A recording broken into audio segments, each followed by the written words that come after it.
I'd like to welcome everybody out to our meeting tonight. We're going to have a couple meetings actually in one. So bear with us. To begin tonight, we would like to invite everyone to please stand for the Pledge of Allegiance.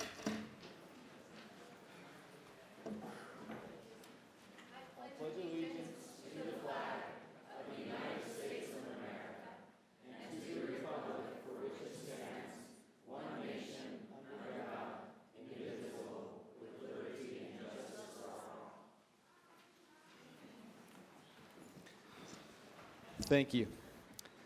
We would like to welcome each of you to our meeting this evening. We appreciate you've taken time out of your day to attend, participate, and see your local government at work. I would like to highlight that we have business tonight as a local building authority and the City Council.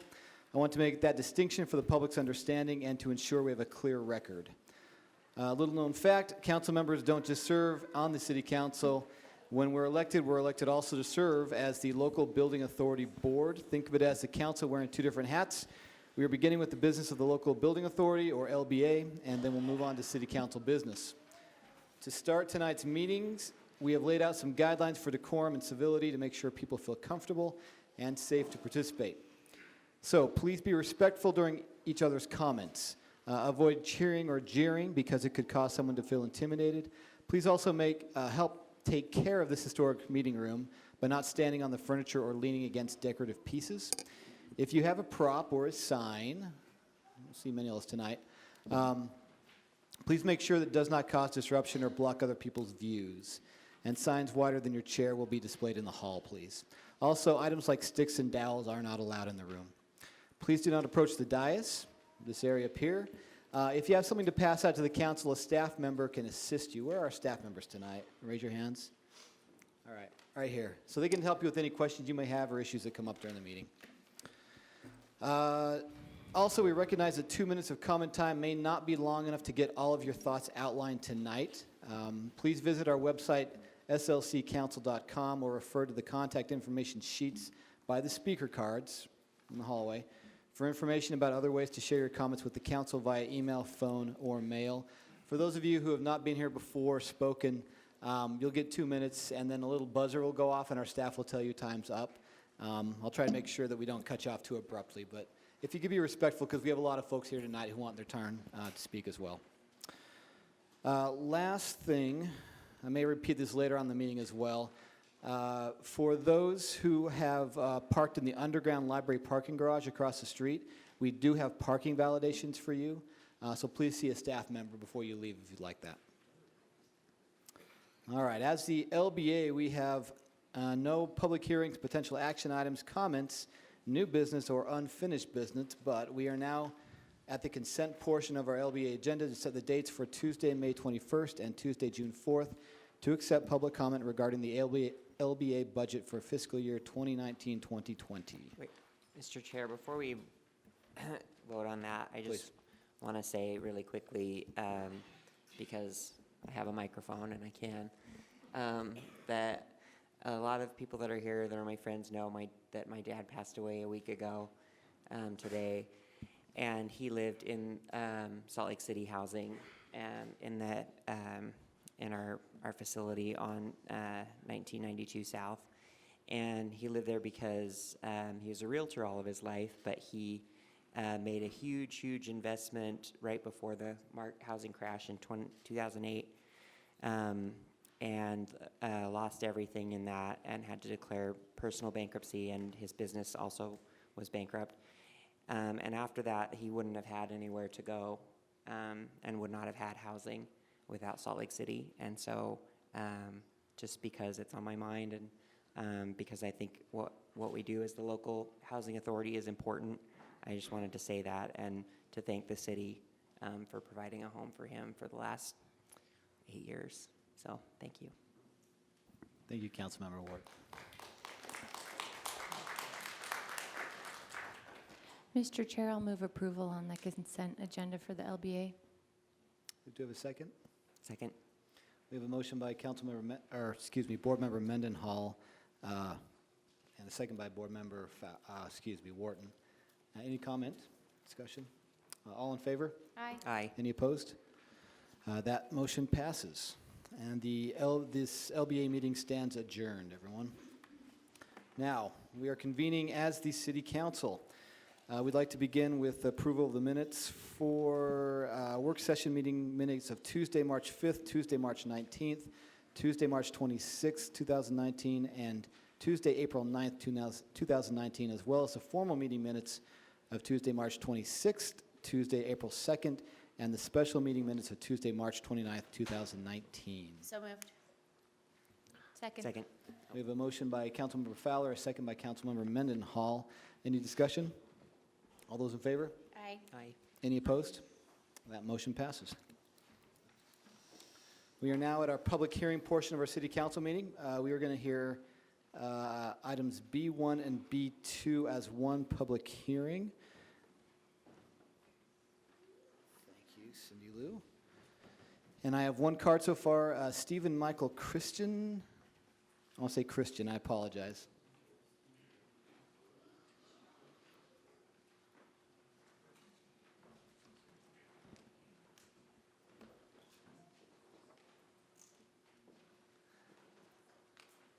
Well, I'll just make my comments quick. I was assuming that there were others submitting the blue cards, but I just want to say I'm very much in support for the single room occupancy, and that I think that it'll be a good thing. All right.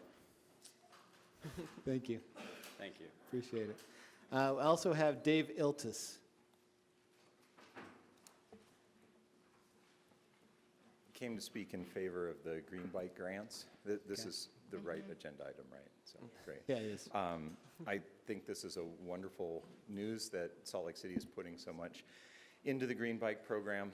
Ben Bolte has done an amazing job in growing this over the years, and it's become just an incredibly important part in downtown transportation.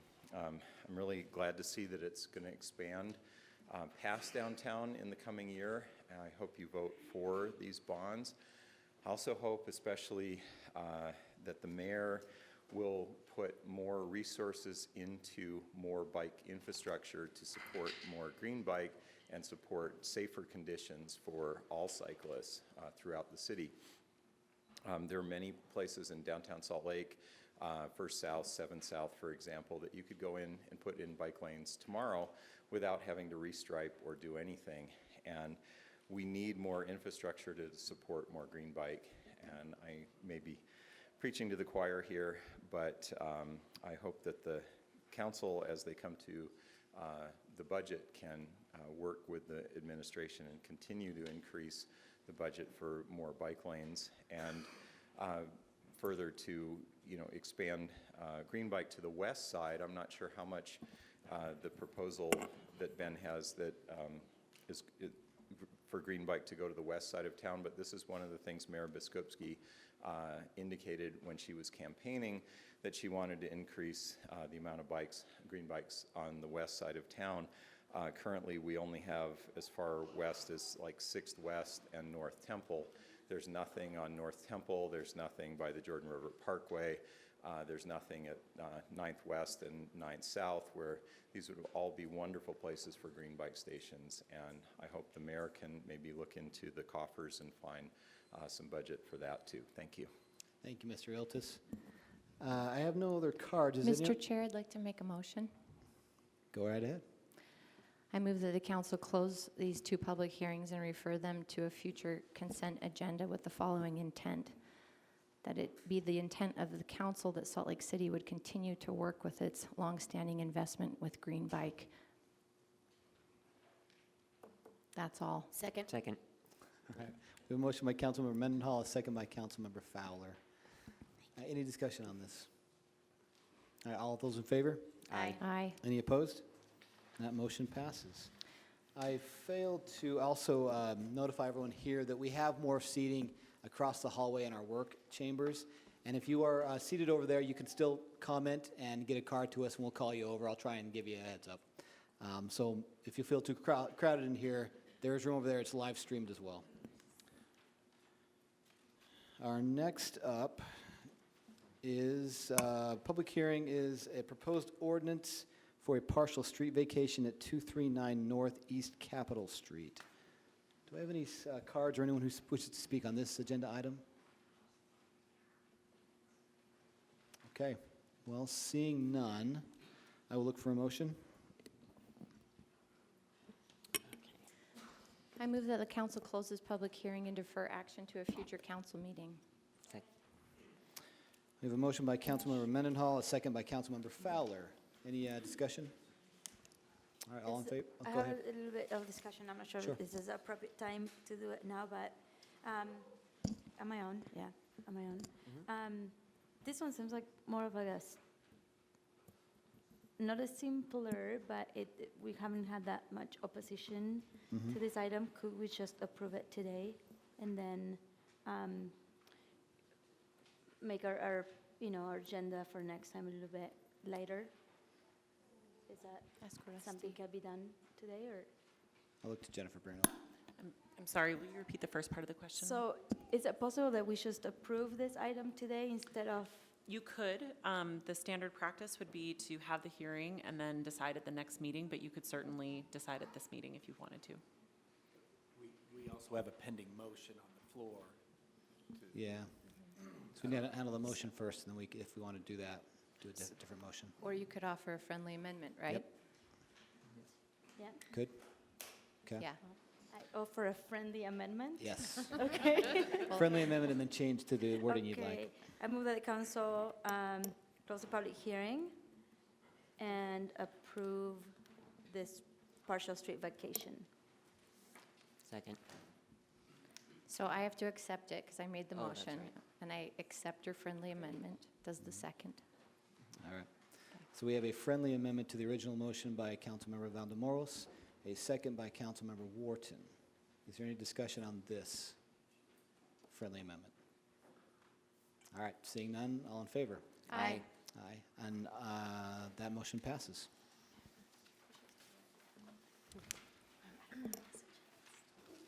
Our third public hearing tonight is a proposed ordinance regarding single-room occupancy text amendments, and I do have cards on this one. I'm going to start out by reading out two names. First person, please come up for your 2 minutes. The second person, just get ready to come up, and we'll keep going through them in order. And I apologize in advance for slaughtering any names or pronunciation. We're going to start with Brent Willis, and second up will be Amy J. Hawkins.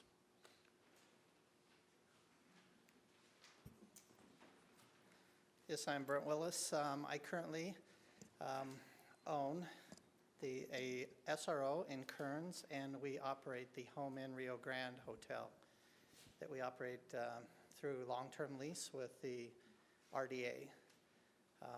We are in support. We worked closely with the Planning and Zoning Commission to get the recommendations that we felt were necessary. We had visitors from the Planning Commission as well as the Housing and Neighborhood Development that came, and Pamela Atkins. She did a tour at our facility. We feel like that we have operated a successful program where 90% of the people who move into our facilities eventually move to better housing. We know it comes down to proper organization and running, and they accepted our recommendations of cameras throughout the building and 24-hour service, and as well as the size of rooms and common areas and common bathrooms and kitchens and things like that. We feel like that we have set the example of how they can operate, and we would encourage anyone that would like to visit our facility, open to do it at any time. We can come down, but we are in support of these things. Thank you very much. And next up is Amy Hawkins, followed by Adam Guyman. Hello, my name is Amy J. Hawkins, and I serve my neighborhood as chair of the Ballpark Community Council. Unlike the vast majority of the eastern side of the city, the Ballpark neighborhood has the potential to be strongly impacted by the SRO policy revisions. Ballpark's already home to a variety of social services, affordable housing, and starting in July, the Mixed Gender Homeless Resource Center on Paramount Avenue. We also host several of the city's notorious low-budget motels on State and Main Street. While I recognize that these motels serve a function within the ecosystem of temporary housing in Salt Lake City, they harm our neighborhood. They present real risk to some of the people who use them, like the woman who was strangled to death at the Main Street Motel on October 8th, 2018. I hope that the motivation for this proposal is that these unsafe, crime-ridden properties could be functionally replaced by managed SROs. I think that'd be a huge improvement. It serves a needed purpose as we confront a shortage of affordable housing in our city. However, I have concerns that the qualifying provisions, while they may work in Kearns, having a property manager on site 24 hours a day, communal areas being monitored by cameras, for SRO use, maybe those are not enough to ensure tenant safety. It's not at all clear to me how the city intends to prevent the same problems that plague the low-budget motels at these new SROs, how these properties can be meaningfully distinguished from the motels in terms of how they're regulated. And as for the actual locations permitted, wow, what a disappointment and demonstration that the whole city isn't committed to this issue.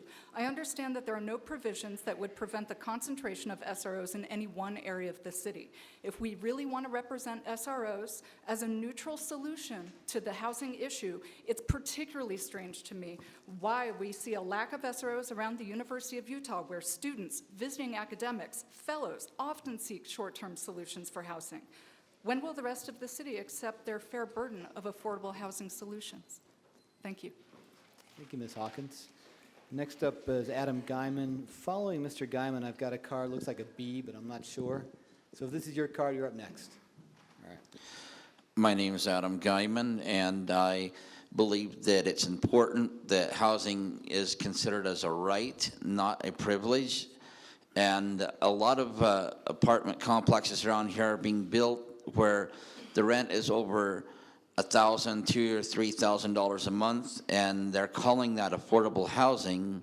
But at the same time, there's a lot of apartments as well that have housing like this, but yet their amenities that everyone pays for, no matter what, is actually not 100% wheelchair accessible for people with disabilities. At the same time, it's not a good idea to put 8 people in one apartment and then call that good.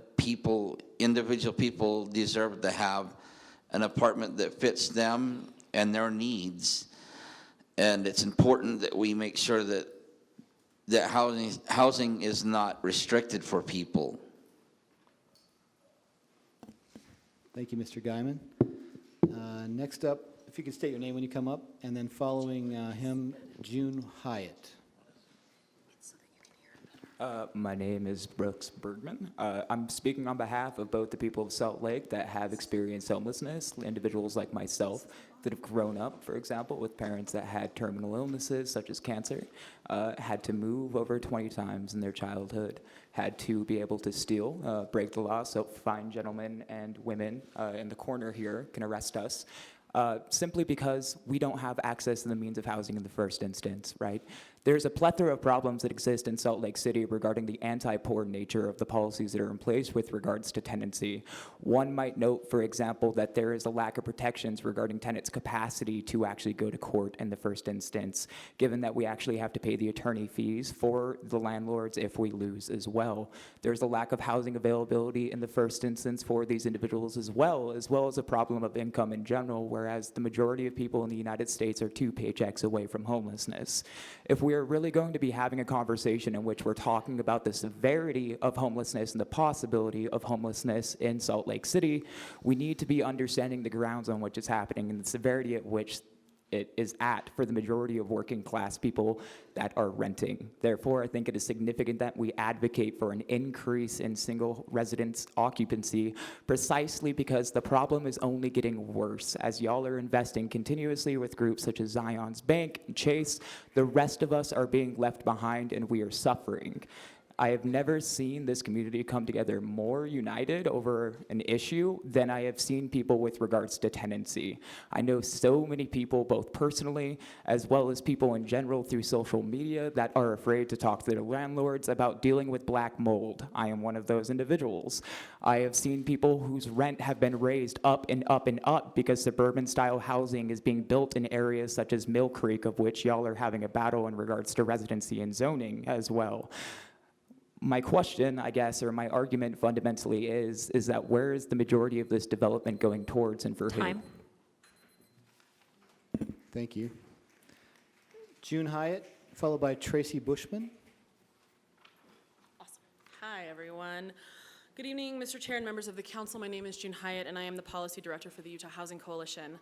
I'm here today to speak in favor of Salt Lake City passing an ordinance that would allow SRO housing units. However, I am speaking against the currently proposed plan.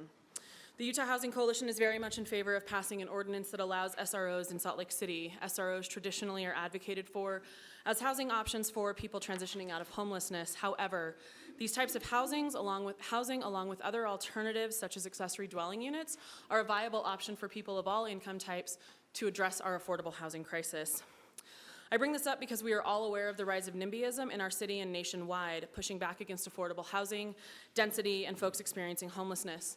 My concern with the proposed SRO plan hinges on the NIMBY pushback and the fear that any attempt to put affordable housing options in residential areas other than those designated will receive pushback from citizens. The challenge with this is the continued concentration of poverty.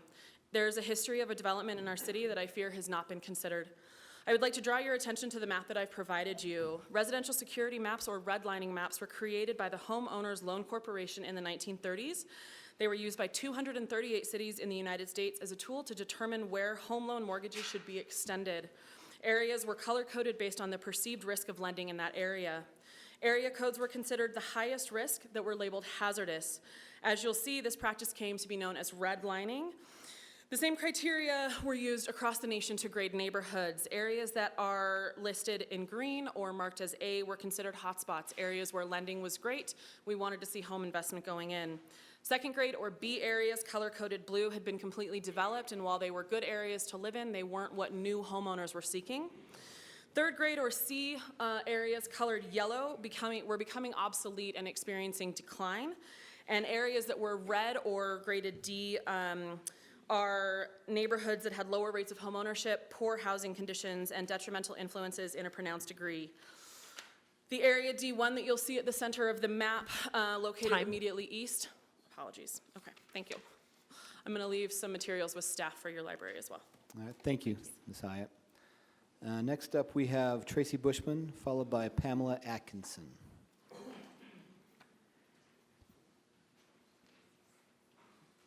The rent is too damn high. And some say only economic crashes lower rents. Thank you for allowing theoretically accessible alternatives.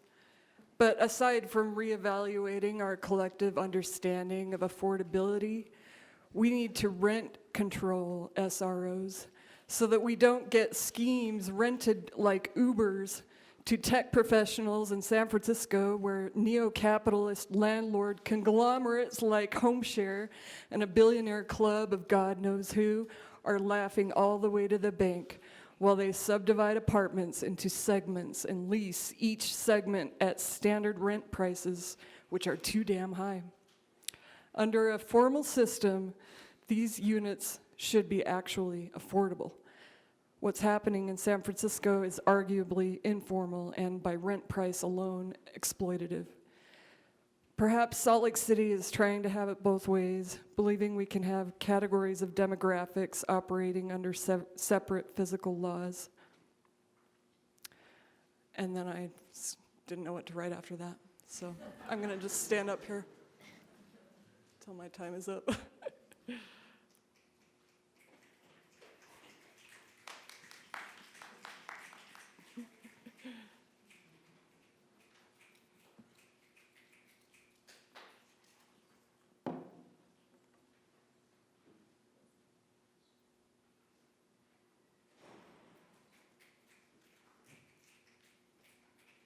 I have another speech, but I guess I have the other the other speech card that I turned in.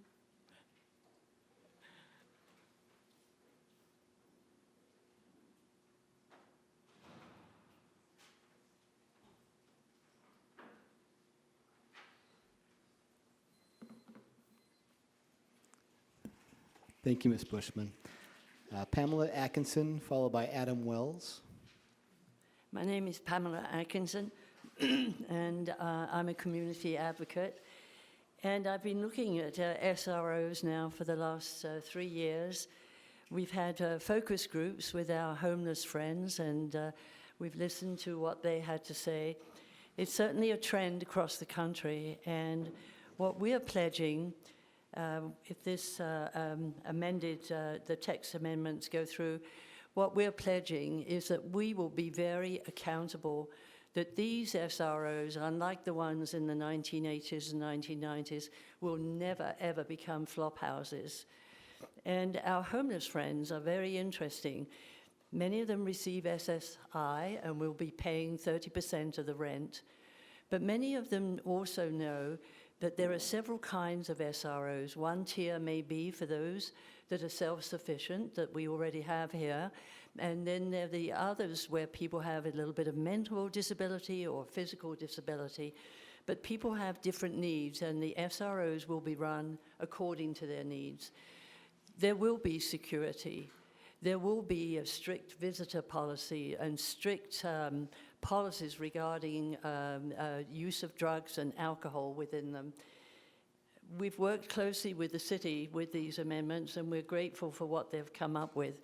We think that for half the money of what it takes to build an apartment house, we can build an SRO with 5 occupants, taking 1 bathroom and 1 shower. And our homeless friends have stated very clearly that they're very happy to not only share a shower and a bathroom, but to just have a room in which they can live and feel safe, get the necessary health care, but at least get off the streets.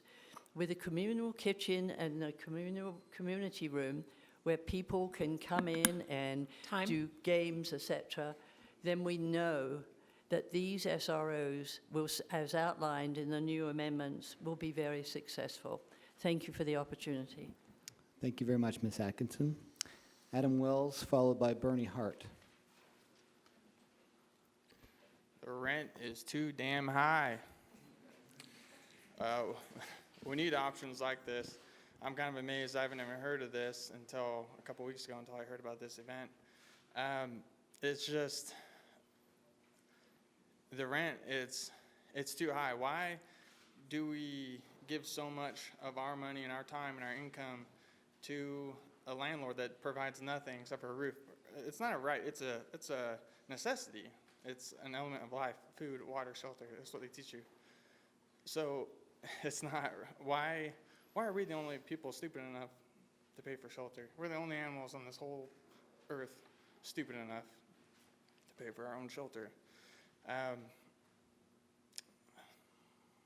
should have wrote some stuff down, because I'm not a public speaker, and this is very apparent at this time.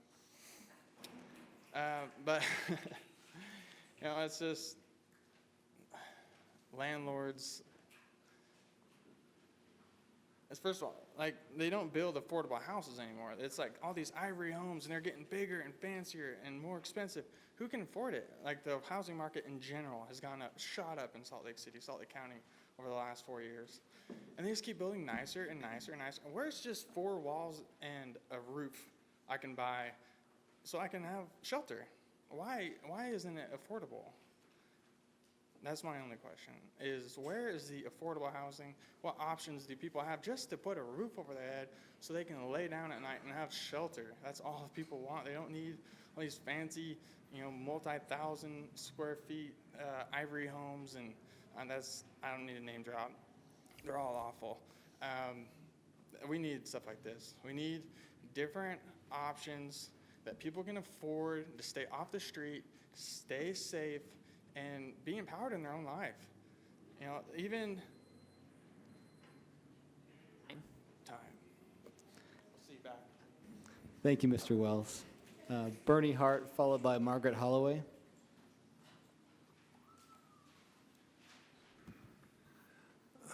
As you know, I work with a number of people from the street every day, 5 days a week, across the street in the library, in front of City Hall. And we've grown our program to be quite the enterprise in that community. We have the respect of the homeless community. And in my discussions with the homeless community, they have mixed reservations about anything anything the system does intending to help them. Nothing is working. Nothing seems to help them. There is no data, according to the state legislators, that support anything that's being done in the city as to its effectiveness. So my reservations about this are questionings about the programs that are going to support this housing. It's all right for college students, and it's all right for a number of people, but people with addiction issues, people with mental health issues, if there are not programs in place that actually demonstrate to help them, putting them into housing is just going to be something that's not going to work. I'm going to, if you bear with me for a second, when the state auditors came out, I went around to the people on the street down near the row home and shelters, and I asked them to sign something to thank the auditors for what they did. This was prepared by the homeless themselves. That is 40 feet long, and it's all signatures of homeless individuals thanking the auditors for stepping up and demanding that we get information about how programs work. So I would ask you not to pass anything or pass a trial program for 2 units, and if anybody suggests use that are different than a very limited use, that it be accompanied by the collection of data has the effectiveness of all the programs that are connected with the housing. Thank you very much. Thank you, Mr. Hart. Margaret Holloway, followed by Cristobal Villegas.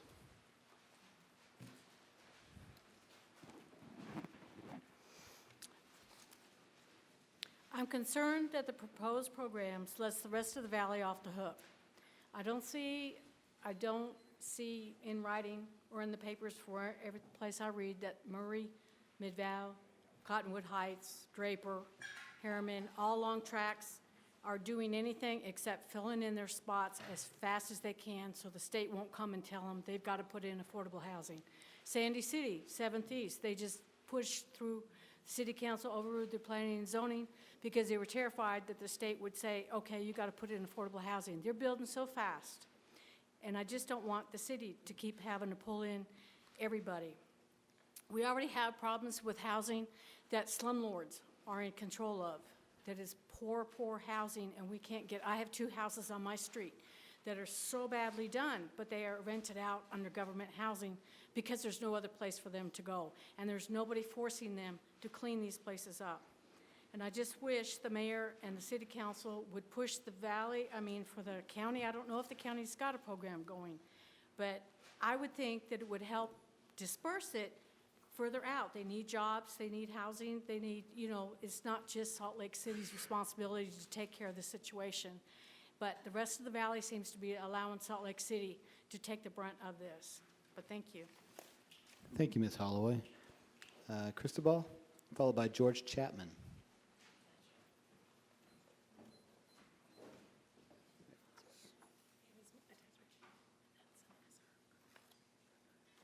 All right, hello.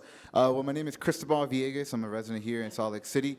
I do want to note that about 2 weeks ago, when a person came here and spoke, and it was Councilmember Andrew Johnson that was the chair, y'all allowed 4 minutes for a person who's affiliated with police officers to speak, and y'all didn't stop them. So I also demand the same respect as that person, and I'm going to talk for 4 minutes, because that's what y'all allowed that person to do. So my name, like I said, is Cristobal Villegas, and we are sick of this injustice and inequity happening here in Salt Lake City. The mayor can throw lots of money around and make sure we have programmings, make sure we have great initiatives, and make it a great press release. But that doesn't go far enough. There are stories here today in your building that have so much wealth, so much emotion. It really hurts that every time we go through downtown, there are individuals sleeping out there and making sure they're trying to live. I feel guilty. I feel guilty because I do have a roof above my head. And single room occupancy, like June Hyatt was saying, although it's a step in the right direction, it is not enough. So I ask you, what's the plan? Yes, you all do have that 5-year growing Salt Lake City plan, and it's great, but what's the real plan? Today, during your work session, I saw and I heard a lot of you talk, and with more than ecstatic emotion, about the $7 million hotel that's going to be built by Rio Grande because of what? Because people don't live there anymore. How come? Because of Operation Rio Grande. Why? Because of businesses. These people come into our city and demand that they can have a 9% loan of some certain interest rate. And yet, people like us have to go and try to do the best we can to qualify for a house, for a home. A gentleman today, they made sure that they came and they said, you know what they said? They said that their income, because it's worker compensation, it didn't count as income because landlords didn't accept it. Even though here, they were going and doing the best you can. So I passed out papers for you all, and I make sure that in there are critiques and demands, not only for us as city council people here who live, but also to make sure that we set the example, Councilmember Johnson, that we set the example across the valley that we do mean business. Right now, we are going to be playing by your rules and making sure that we will be coming back again and again and again. It was really interesting hearing Chairwoman Fowler also talk during that council meeting. And I did hear how you were so ecstatic about that. But just so you know, the rules are coming up and we will be back. Okay. Thank you, Cristobal. There is 2 minutes later for general comment as well. You can have that as well. Thank you very much. Mr. Chapman, followed by Ethan Peterson. Charlie, welcome. Did you tell everybody about the Skyline Motel, how somebody on site, the owners, very responsible people, were trying to keep the crime out of the area, and they failed. They tried, they were really heroic trying. And that's what you're trying to do now. You're trying to implement something that doesn't work. You have a policy of mixed income housing for a reason. The experts told you that's what stops criminal behavior. It doesn't enable or encourage crime. Mixed income housing. What happened? I'm quoting former council member Kyle Amalfa. For 4 years, you've been going around in circles about State Street. State Street, according to your staff, has the best potential for housing, and you've gone around in circles for 4 years about it. And then you're talking about putting in SROs. The closest thing to SROs right now are the motels, the low-cost motels on State Street and North Temple that you've been trying to close. Aaron, you put in a civil penalty ordinance to try and stop it. It didn't work. And that's the problem we have with potential SROs. Until we get our act together with hiring enough cops, we don't have any extra cops. We don't. We hired 80 last year. We lost 80. So we cannot solve the problem with the crime magnet hotels. You shouldn't be even talking about SROs. Do we need housing? Boy, do we need housing. You're the reason we need housing. You talked about fee waivers to encourage mixed income housing, and what'd you do? You set it off to the side. You could have a lot more housing. We need 7,500 more units. 4 years ago, we told you that, and you haven't done anything. When we lost the impact fees for a while, we significantly increased housing starts. You need to go back to the fee waivers. You need to go back to State Street. You need to encourage form-based, mixed-use, mixed-income housing on State Street that has the best potential to increase housing. SROs are crime magnets. You shouldn't be even thinking about them. Thank you for listening, David. Thank you, Mr. Chapman. Next up, Ethan Peterson, followed by Stephen Mitchell Christian again. Hope I got that right. Hi, I'm going to be reading from my phone mainly. My name is Ethan Peterson. I live just a couple blocks from here.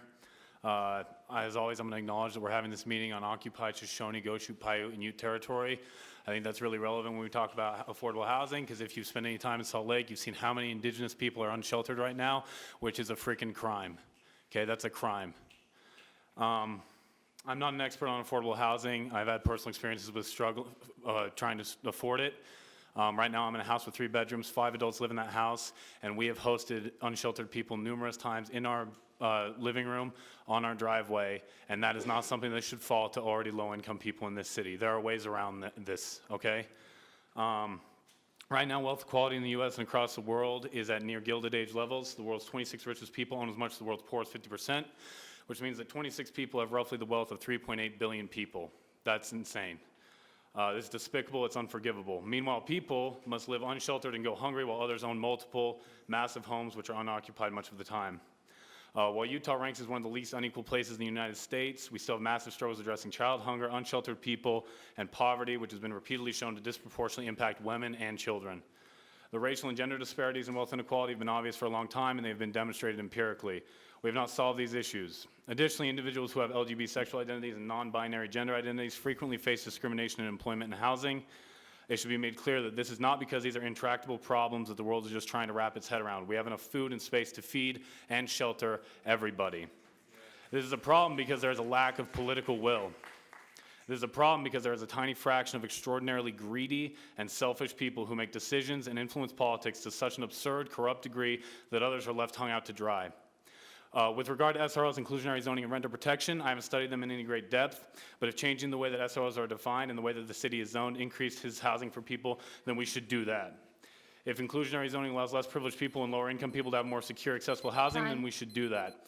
It should not even need to be said that we should always fight for stronger renter protections and for individuals who rent, many of whom are middle and low income. There should be affordable legal representation when housing disputes arise. Nobody should lose their home simply because they cannot afford legal representation. Thank you, Mr. Peterson. A March 2018 research brief by the Kem C. Gardner Policy Institute at the University of Utah said that, quote, the current affordable housing crisis being their word in Utah, is concentrated in households with income below the median. Of course this is the case, as those of us that are low income have been stripped of political power. Mr. But we are Peterson? building power again, and we are going to continue pushing for a more affordable housing climate in this city. If any of these policies are unpopular with Utah's wealthier class, I say that is great. It means we're on the right track.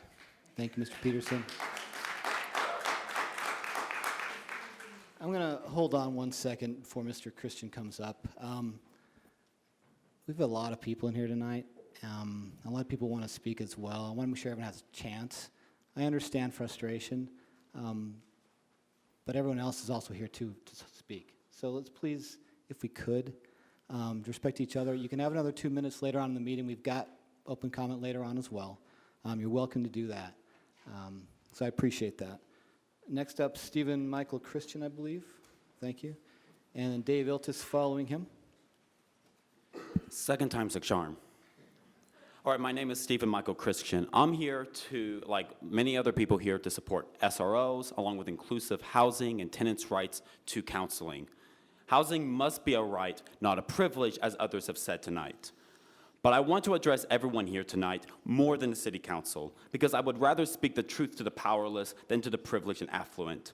What we are demanding is important, but compared to what people need and can demand, they are timid. I assume that we demand these timid issues because we are facing a timid city council and a state government that obstructs cities from more systemic solutions. I think that many of us are concerned that the problems we face with housing are going to be concerns of ongoing inequities. We need to resist gentrification. We need to oppose pivoting to landlords and to people who see the tenants who will live in them as criminals needing surveillance. To be clear, we don't have a criminal problem. We have a criminalization problem. We must resist the concentration of poverty. We need to avoid redlining. We need to avoid the further segregation of our neighborhoods. We need tenants units. We need public over private housing, and we need rent control. Fighting for housing as a public good and a right must be a socialist cause. The capitalists sure have done a half-assed job at it. And it is a fight against ableism, against racism, against the violence of settler colonialism, against structural violence that deprives people of basic decency and jettisons them in ongoing precariousness. The demands people are making are important but insufficient. I call for people to join activist groups and coalitions fighting for tenants' rights. If they do not exist or they just suck, form them. If you cannot form them, then know that you are no less deserving of basic human decency and housing rights. Thank you. Thank you, Mr. Christian. Dave Iltis. Dave is the last card I have. If you'd like to speak on this particular item, please raise your hand. We'll get you a card and bring you up.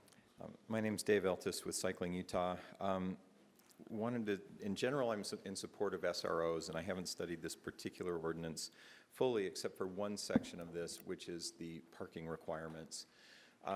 The ordinance proposes just a simple rewording change to the parking requirements of 1/2 space per unit.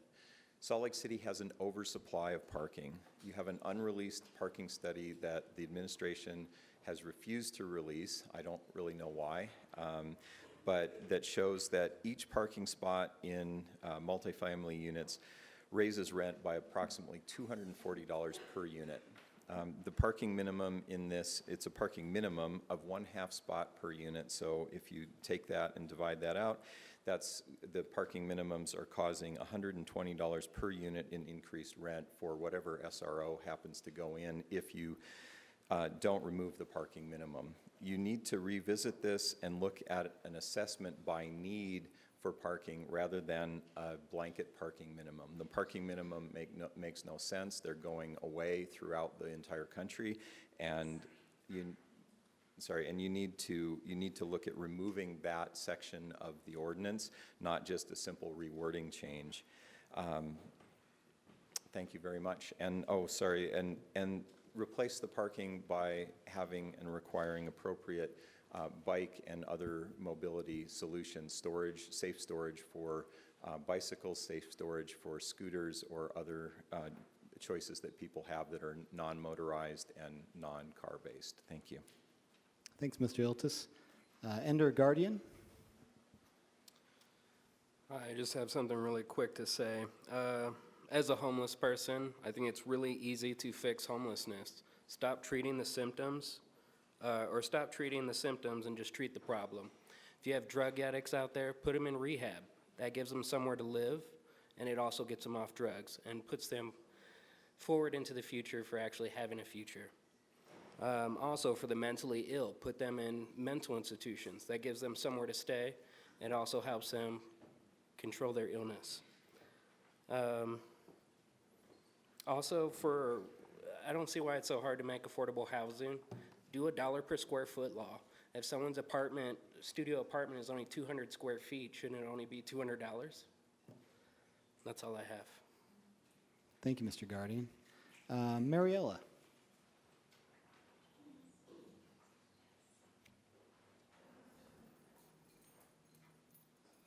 Hello. This is my first time doing one of these, so kind of nervous. My name is Mariela Mendoza Cardenas. I am an immigrant from Lima, Peru. I came here as a 12-year-old, and I am also a survivor from homelessness. I lived on the streets and on and off in a homeless shelter up in Ogden because I did not have proper documentation as an immigrant to even get into a homeless shelter. I bring this up because I think I've heard from several people now about the homeless problem, right? You talk about us like we are a burden, and that's disgusting to me. I don't think that my people are a burden. I don't think that my people even asked for this. I think that the condition of homelessness is one that is imposed into an individual by a capitalistic society. I think it is a condition that is actually coming from a bigger problem. I think it is a condition that is forced onto us just as poverty is forced onto us, just as displacement is forced onto us. Now, I know that might sound like a rant you might hear on Facebook, but I am here in front of you telling you this from my own experience. I did not deserve to live on the streets, and neither do you. Nobody deserves to live on the streets. Nobody deserves to have to fight for a home. So when we're here talking about SROs and somebody talks about them as crime magnets, excuse me, what is a crime magnet? Just exactly what is the definition of that? I do not understand. Most of the criminals are bankers that are in even bigger buildings. Criminals have more homes than the home that I will ever get. I have friends who have been detained and held in ICE facilities because of petty crimes, because they stole groceries so they could feed themselves and their daughters.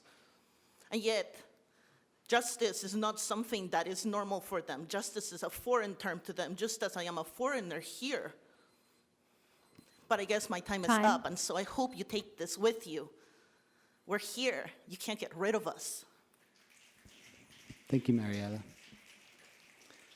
This is the last card I have. Is anyone else who'd like to speak on this item tonight?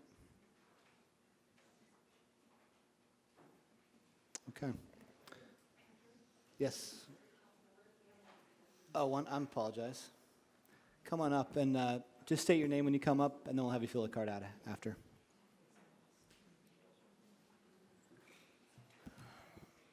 Hello, my name is Carlos Martinez. I am a member of the Rose Park Brown Berets, and I'm here to speak to the working class in regards to this housing crisis that we're experiencing in Salt Lake City. First, I think we need to understand that this housing crisis is a systemic issue, like some other speakers alluded to earlier today. It's a bigger issue. It cannot be covered up by Band-Aids and top-down solutions. Houselessness is a threat which the elite use to control and manipulate us into participating in the system of a race to a bottom. We need to understand our collective solidarity and understand that we all are experiencing this housing crisis together. We need to organize, mobilize, and get ready for the impending crisis that always happens every 10 to 12 years because this system is meant on instability to rape and pillage our people. So please, the working class, understand that these top-down solutions that these politicians and these peddlers try to feed us are not going to work. They never worked. History has proven that human rights are not given from the top down, they are taken. We need to take our human rights back, our human rights to have a house. This is a call to arms for the working class to organize. Organize and begin to understand your collective solidarity with other working class members of all races, of all creeds, of all religions, and of all sexualities and genders. So that's all I had to say today. Thank you very much. Is there anyone else who'd like to speak? Come on up, we'll have you fill the card after.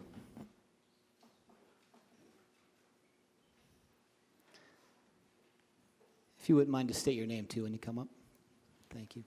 Hello, my name is Shirley Reyes from the Rose Park Brown Berets, and today I wanted to talk a little bit about the West Side, specifically about tenants' rights and tenants not knowing their rights, or if they do, their landlords take the initiative to evict their tenants for complaining. Brown Berets are specifically working with families in low-income housing, and the conditions that we found were horrendous. We met landlords saying things like, you want to fix your dishwasher, you want to fix your shower, go buy it yourself. Go hire somebody else to do it for you. We have landlords physically assaulting their tenants when they decide to speak up. Police come and they do absolutely nothing when they come. Landlords that neglect the upkeep of the grounds, and landlords that cuss out children, toddlers, when they complain about the ways of how their housing looks like. The children deserve better living conditions, and just because a family or an individual lives in Section 8 or HUD housing does not mean they deserve less. In fact, they deserve more. They deserve a lot more. Our children are part of the reason why we wanted to do this, and because they saw that we told them that they deserve better, they knew that they deserved more. We told them to organize, and they did, and they organized, and they got themselves a new playground so they wouldn't catch anything and they wouldn't hurt themselves anymore. I just wanted to say that this is an issue, this is a housing crisis, and instead of spending money on like new gentrification buildings that are up on the east side, moving down towards the west side, the money should be going towards this. Thank you. Thank you. Anyone else tonight on this particular item?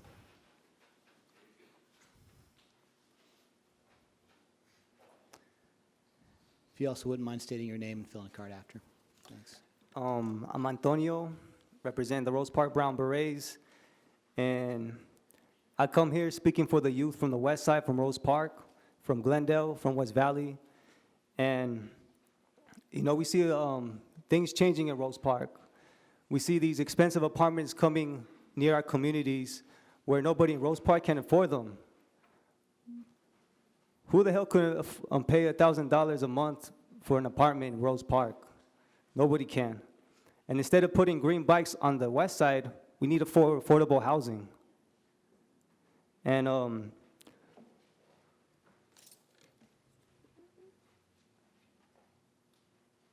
youth, they're worried about getting kicked out of their apartments. They tell me, hey, the landlord keeps on threatening us, keeps on telling us if we snitch on him, we're gonna get kicked out of our apartment.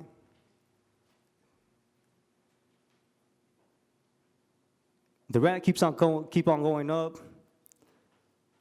and a lot of these kids, they live in Section 8 housing, where there's cockroaches, broken appliance all the time, wrecked playground. They deserve better than this. I come from Rose Park, and rent, paying the bills is getting harder and harder each day.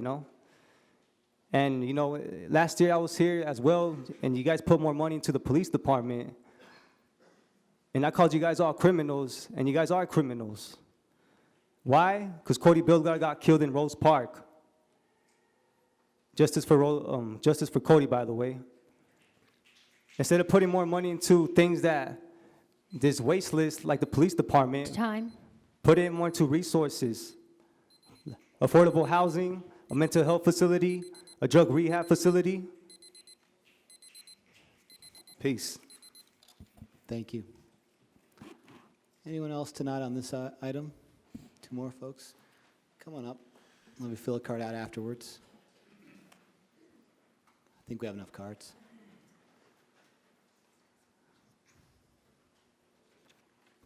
My name is, excuse me, my name is Tara Rollins, and I'm with the Utah Housing Coalition. I'm here to finish June's statement. For decades, redlining maps were a systematic barrier to homeownership, wealth accumulation for Black or African American citizens. Redline neighborhoods today still have very high marked segregation in Salt Lake City. They also have the highest rates of vacancy, lowest quality of health, lowest rates of educational achievement, and lowest median family incomes. The map that has been drafted by the planning office shows where zoning changes would be permitted to allow SROs. Many of the permitted areas are historically redlined as red or yellow areas and currently have the highest concentration of poverty per census tracts in our city. I bring this up because we are facing a deep affordable housing crisis. Not only do we need new housing units, but we need to work to alleviate current residents that are severely cost burdened, paying more than half of their incomes to housing. These families must make difficult choices between paying rent, buying healthy food, or seeking medical care. The city has the ability to address these challenges and make a positive impact through zoning by choosing to do things differently. Continuing to concentrate poverty only perpetuates these economic hurdles, not only for existing residents, but the new residents that would move into these communities. I encourage you to work with HUD and the Disability Law Center to alleviate any fair housing concerns that may rise from the concentration of poverty outlined in the current proposed SRO plan, and to consider the historic decisions made long before any of you sat in these seats. You have the power to undo the mistakes of our history, and a city-wide ordinance allowing SROs and alternative types of housing is a strong first step in closing wealth gaps and ensuring that the people most in need have access to residing in strong, thriving communities. Thank you. Thank you. And someone else want to come up? Come on. If you wouldn't mind stating your name as well. My name is Alec Michael Salazar Gerke. I filled out a card already. As general comments, I'll move it up to now if that's all right. I've had the extreme privilege of working with people on the streets, and I know a lot of them feel unheard. I don't claim to speak for entire populations, but I'd like to take this opportunity to read an excerpt from Martin Luther King Jr.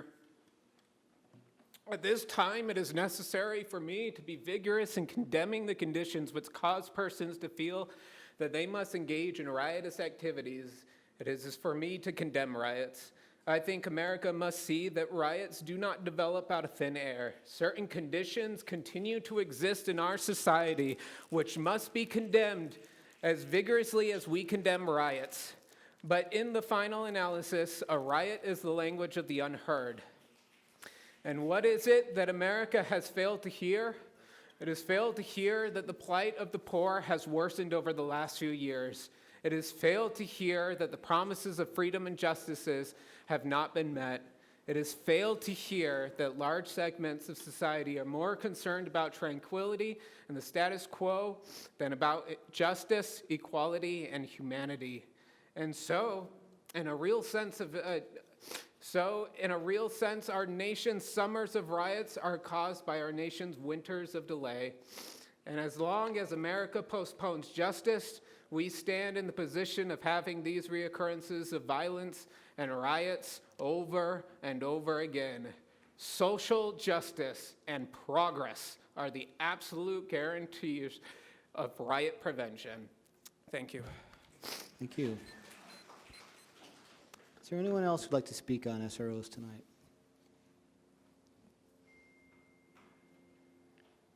Okay. Oh, come on up, sir.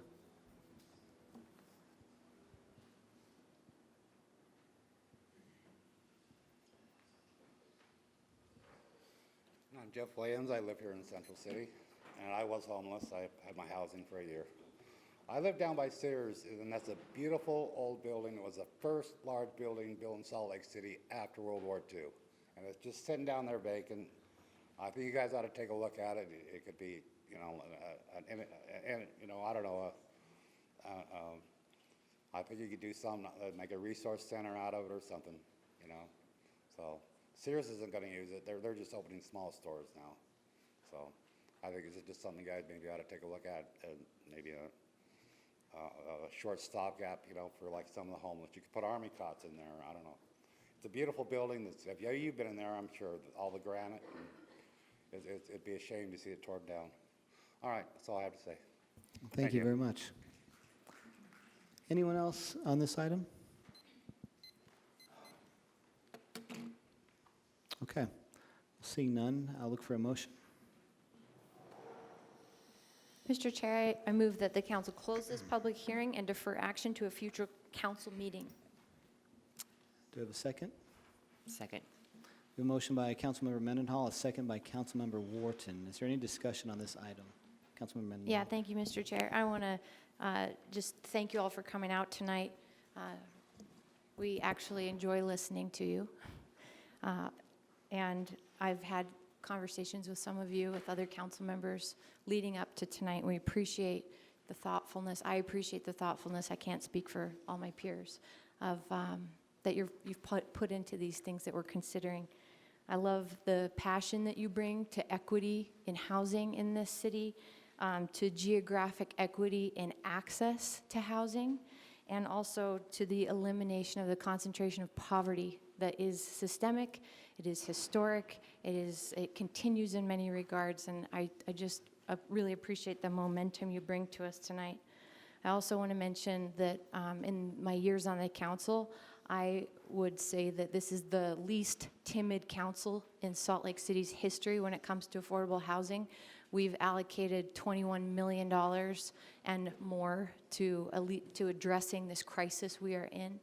And I think another example that gives me heart in these conversations is that this is the only city, to my knowledge, in the state of Utah that has a citywide accessory dwelling unit ordinance. We did that in December. That was looking at a concentration of accessory dwelling units in a very specific and unequitable, in my opinion, area of the city. And this council body said, no, we're going to do this citywide. We did that in December. So I think that what you're bringing to the conversation is really relevant. I don't think it's falling on deaf ears. I appreciate your momentum.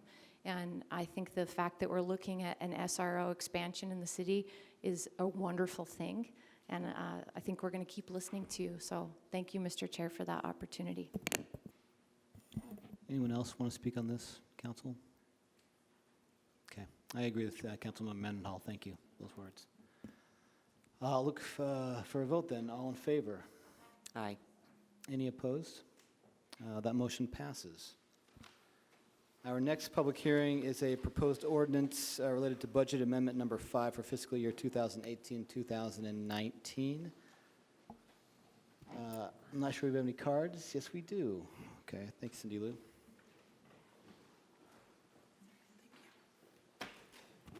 All right, we'll invite Sylvia Nibley up first, followed by Richard Davidson. Hello, my name is Sylvia Nibley. I'm a resident of Salt Lake and the chair of the Warm Springs Alliance. We're a nonprofit formed to protect the Warm Springs landmark site in Hot Springs, preserve the Wasatch Plunge building at 840 North Beck Street, and reestablish its role as a public gathering place that serves the whole community. We're a large alliance with broad support working on a viable plan for a public-private partnership to make Warm Springs a valuable asset for the community and city. Again, the studies you're voting on tonight are an important step in determining what it will take to restore and protect this important historic site. By assessing the condition of the hot spring, the condition of the building, including the leaking roof, and will tell us what we need to know to return this city asset to full use for the benefit of everyone in the community. We're here to support the city in preserving the valuable and unique site and hope you'll vote yes on Budget Amendment 5. We look forward to continued conversations and positive collaboration for many years to come, and really appreciate your consideration. I've also got a public letter here with 31 more supporters of the Warm Springs Alliance vision that weren't able to be here tonight. And I'd love to just invite anyone in the room here who would love to see the hot springs brought back and the Wasatch Plunge building preserved to give a raise of hands so we can kind of have a sense of community sentiment on this. Thank you. We also have a gift for you. These flowers were made for the mayor's and the city council's office at the public Easter event we had there on Saturday by the kids. And we just want to say happy spring and thanks for the work you do. Thank you, Ms. Nibley. Richard Davidson, followed by, I forget your name again. You step out? All right. Go right ahead. My name is Richard Davidson. I was born and raised right here in Salt Lake City, Utah. Went to Granite High School. Lavelle Edwards was my football coach. He went to Hawaii. I went to Hawaii and he went to BYU. But I spent 5 tours of duty in Vietnam, and while I was over there, I was exposed to a lot of Agent Orange, so I ended up with neuropathy and several other challenges. But after I got home here, I found out that the Warm Springs that I grew up in and was swimming from 1948 till 1958, 59, when I joined the Navy, was no longer in functioning. When I used to swim in that pool every Saturday, I could go there with a sore or a sprain or something, and it would cure me. I mean, you felt better. And now, I probably retired from the Navy, maybe older than you guys are old, but the idea is that this restoration project, we're asking to restore it so we can bring that health and wellness back to the people. The Indians have used it for hundreds of years to get well, and they come from all over the United States in the 1800s and 1900s to get well. And we think we can do that again and make it a piece of joy and peace and happiness for all of us. Thank you so much. Thank you. David Shear next, followed by Margaret Holloway.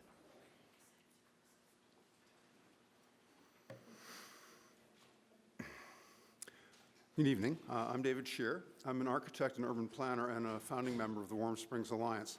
A few minutes ago, Sylvia spoke about the Alliance's vision for the Wasatch Plunge building and grounds. I've spent a great deal of time studying the construction drawings of the building, and I've spoken with a structural engineer acquaintance of mine about how the structural part of the restoration ought to be done. If you approve the budget amendment tonight, it's important that the RFP for the engineering services be written so as to elicit the specific information needed to accurately estimate the cost of the structural restoration. This building is unique, and the engineering study should be tailored to its particular structural system, its age, and the requirements for an historically sensitive restoration. The building opened in 1922. At the time, it was an adventurous structure, now very commonplace, of reinforced concrete frame and slab, but no one knows whether the structure meets current codes, or if not, what work is needed to make it safe and bring it up to code. Since the steel reinforcement, which is hidden inside the concrete, is an essential part of its structure, answering this question requires X-raying each column, beam, and slab of the frame to see the location and sizes of the reinforcing bars, and especially the connections between them. Historic tax credits can be used to significantly reduce the cost of restoring this building, but to qualify for these tax credits, the restoration has to be done with a minimum of visible change. Common methods of seismically stabilizing buildings, such as cross-bracing, do not meet this criterion. The RFP for the engineering study should specify that only methods compatible with historic restoration standards be used. The results of the engineering study should be a detailed description of the work required such that a contractor can give an estimate of the cost of doing the work that is sufficient to allow accurate budgeting for the restoration. Since conditions will vary throughout the building, this will require a piece-by-piece analysis. The final report, is that really 2 minutes? Whoa. Time. Okay, I'll submit this so that you can read the rest of it. Thank you, Mr. Scheer. Margaret Holloway, followed by George Chapman. Picture it, driving up Victory Road, looking down on a beautiful building, and people are thinking, as they're going up Capitol Hill, what is that? What is that cool-looking building over there? Oh, wow, let us tell you all about the Warm Springs building. And then you have the beautiful parks that are right next to it. This place is worth it. I worked across the street for 16 years over a steel manufacturing place. And we've heard how they were going to thinking about putting it in a rec center a long time ago. I think the county was talking about that. Then you guys want to put 7 stories of apartment buildings back there. With all the water table problems we had across the street rebuilding our building, we're like, you guys were nuts, absolutely nuts. And I remember telling the council that night. It's worth saving. I think it's an interesting building. We have so many glass buildings in this city. Everybody puts in glass apartments, glass everything. I can't wait for that one tremor that they're all going to go shatter. Even the safety buildings, glass. It may be earthquake set, but it's still glass. But this is a unique building, and I think it'll have, next to that beautiful park, is better than apartments. Definitely better than apartments. But I hope you guys can at least look into it to see what needs to be done. Even with the water table, it's still standing. And, but thank you. Thank you. George Chapman, followed by Cristobal Villegas.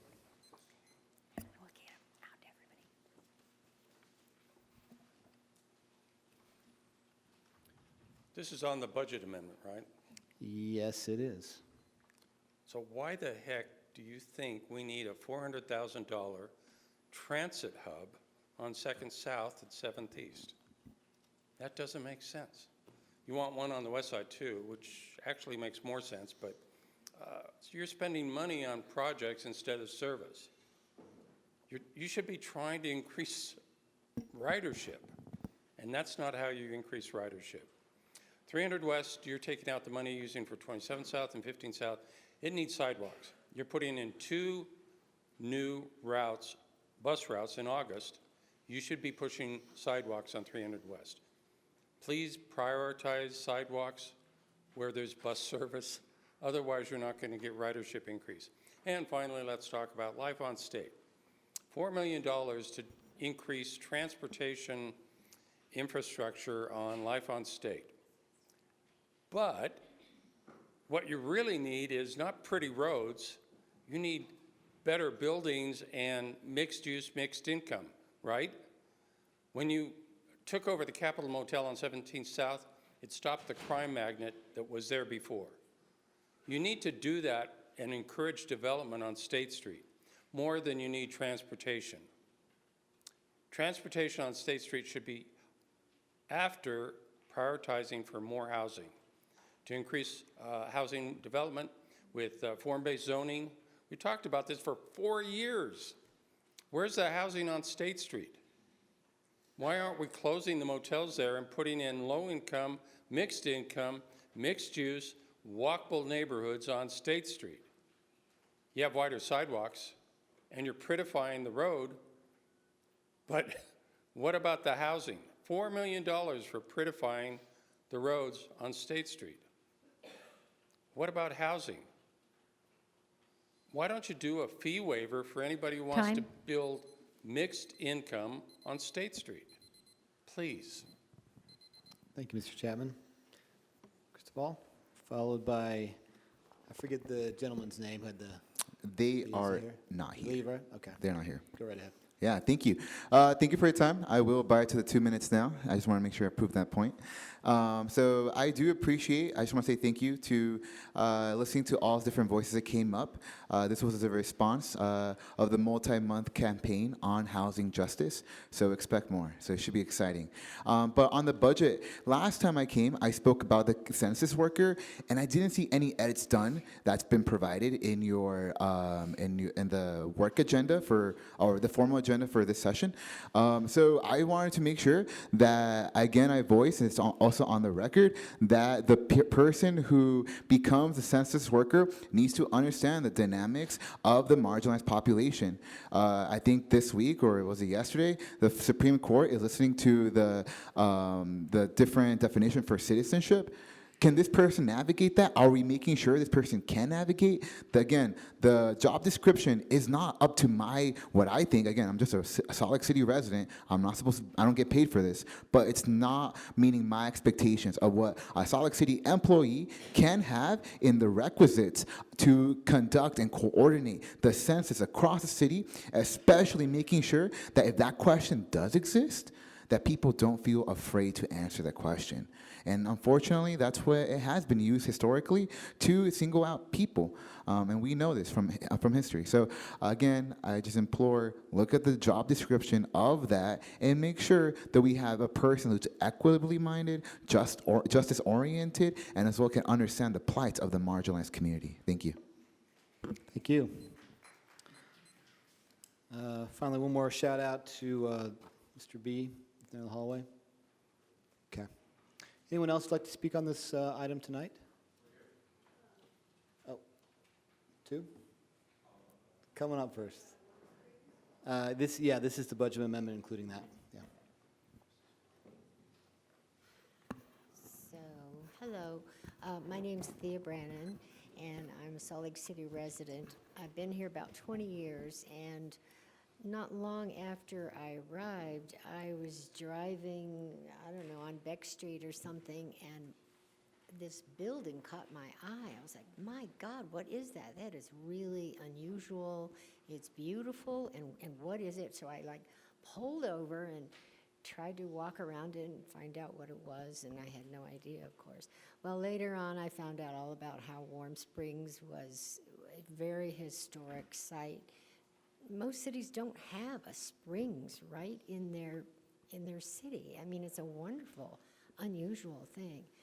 And it's very historic. I mean, it was used by the Native Americans, and then the pioneers used it, and then just ordinary people like the guy who used it in 1948. And so I really, I urge you to work to preserve it. I think it's extremely unique and deserves some bucks. Thank you. Thank you. I see Mr. Iltis wanted to come up. Okay.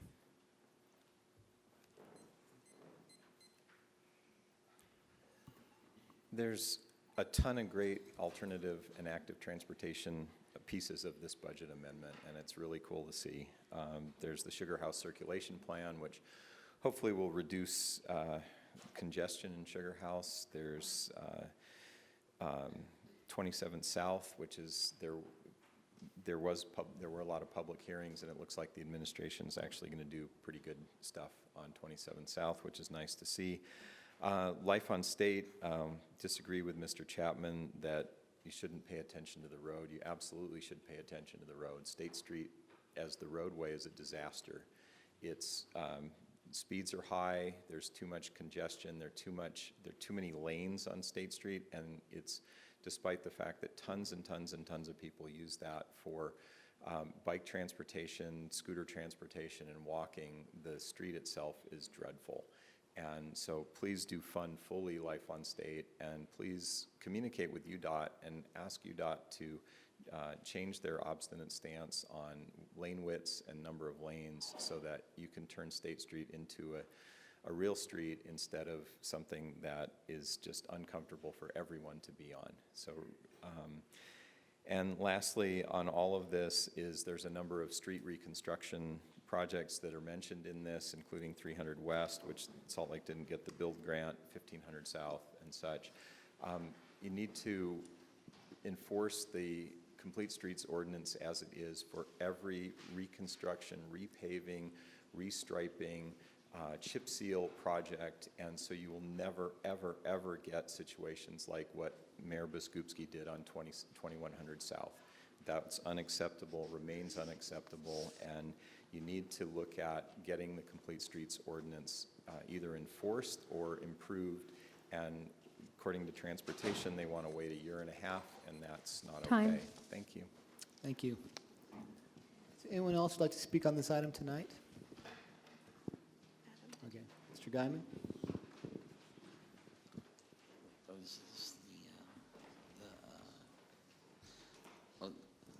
Yes, my name is Adam Guyman, and I was going to say with the new, or with that building with the springs, one, I don't know if, because if it's a historical spot, if there's going to be any renovations for accessibility, as well as transportation to and from, you know, if it's going to be really accessible, or I guess it's over near the Warm Springs area where the front runner has employee stop, and it would be nice to make sure that enough people come to this this place.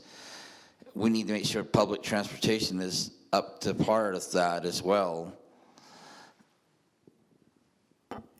Thank you, Mr. Guyman. Is there anyone else who'd like to speak on this item tonight? One more? Come on up.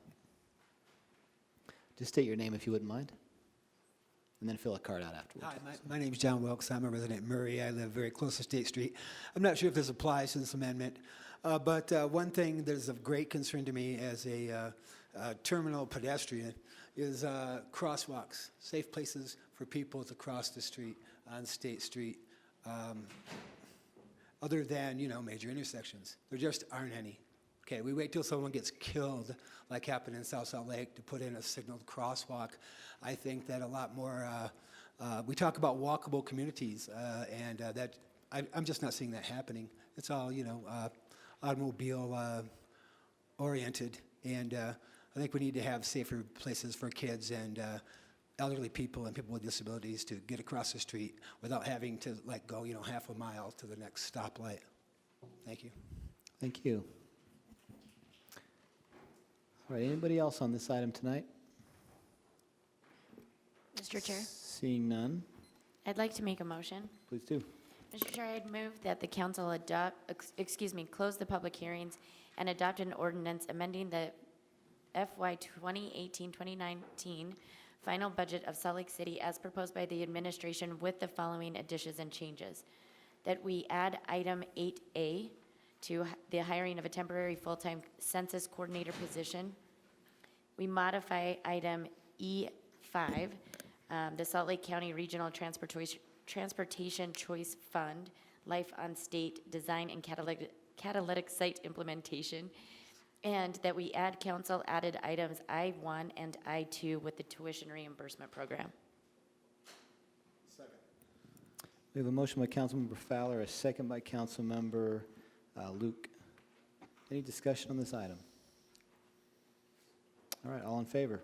Aye. Any opposed? That item passes, that motion passes, excuse me. And tonight, our last public hearing is a proposed ordinance amendments regarding off-leash dog areas.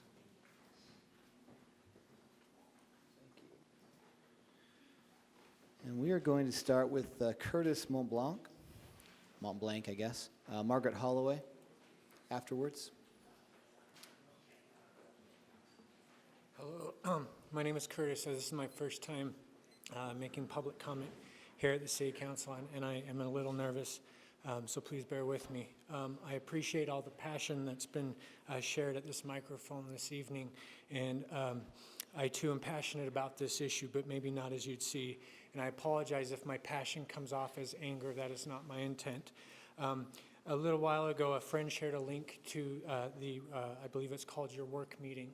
And at that work meeting, several new dog parks were proposed. And while I certainly feel that dog parks, additional dog parks should be welcomed here in our city, I was a little dismayed to learn that some of you, certainly those that are cat owners, did not raise the issue of a potential for any sort of cat park. This was frustrating to me because this is a city council that prides itself on diversity and inclusion, And me, as an advocate, that is a cat advocate, was frustrated that this was not brought up. And so I would ask that the council, please, in the future, please consider our feline friends in these types of discussions. Thank you. Thank you very much, Mr. Montblanc. Margaret Holloway, followed by Cindy Cromer. 3 times tonight. I've written council about dog parks. I know you guys have seen them. Good luck. No matter what you do, there are going to be complaints. No matter what anybody does, there's going to be complaints. I worked and took care of the mill race one before I moved to Salt Lake 11 years ago, and you're the lucky ones I moved to Salt Lake. Took care of that one until Taylorsville kicked the Murray people out and locked it down and decided to charge a fee. But when they did that, it also, the people figured, well, if we have to pay to come, they're not going to help clean it up. And the place has really gotten bad. I've talked to the Park Service numerous times about this, and they even went and looked at the situation. But I'm just saying, no matter what you do, you're going to get hit with complaints from all sides. So just good luck. And the Rose Park, the one going next to Rosewood, it's just going to be gravel. It's just going to be a fenced-off gravel with no water, with no shade, with no trees, with no grass. It's a field of gravel, $300,000. But it is a good location because there's the bathrooms there. I walk my dog at Rosewood, and I will always continue to walk around the grass in Rosewood. I go at 6 a.m. But we were told it was supposed to have been built last year, but I guess they're still working on it because it's on top of tailings. And the EPA is still doing a study, from what we were told, to see whether or not it's leaching. But it's just going to be gravel, and it's just kind of a shame because it could be so much more. Mill Race is an example. That was perfectly designed, multi-terrain. But anyways, 3 times tonight. I'm so excited. Thank you, Ms. Holloway. Next up, Cindy Cromer, followed by Ann Cannon. So my name, as all of you know, is Cindy Cromer, and my credentials as someone who appreciates dogs includes the dog hair on my clothing tonight. I also use the city's first dog trail almost daily. The proposal before you is whether to share the task of balancing the needs of dog owners and people who don't mind dogs with those of people who want to enjoy the city's public spaces without dogs off-leash. The political reality is that elected officials who challenge the perceived rights of dog owners have not been reelected. Even Carlton Christensen received lots of pushback regarding the licensing of cats.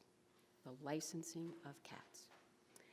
So I am supportive of 8 elected representatives being involved in seeking this balance, which is currently lacking in places.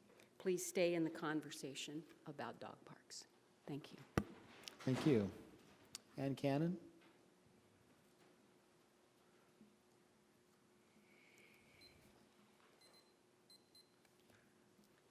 My name is Ann Cannon, and I'm a resident of Wasatch Hollow community. I'd like to thank the council, especially Charlie and Aaron, for persisting with the ordinance and these amendments. I'm grateful to the council. Will still be involved in future decisions. I understand the need to repeal the Resolution 52 that established guidelines up to this point. I appreciate the care taken to build on what worked and rethink what did not. I believe the specific naming of parks and wetlands will greatly improve the city and county's ability to enforce the regulations that will benefit all users. I welcome the attention to allowing for additional future parks. However, I remain concerned about the vandalism of signage that seems to allow those users who don't agree with the regulations to destroy them, thus seemingly circumventing the law.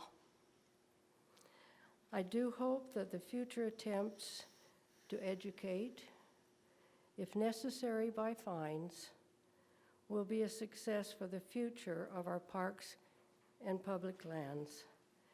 And I thank you and ask that we continue to work together to enjoy now and preserve for the future these beautiful opportunities for open space, parks, dogs, preservation, natural habitat, that all our generations will have the opportunity to enjoy.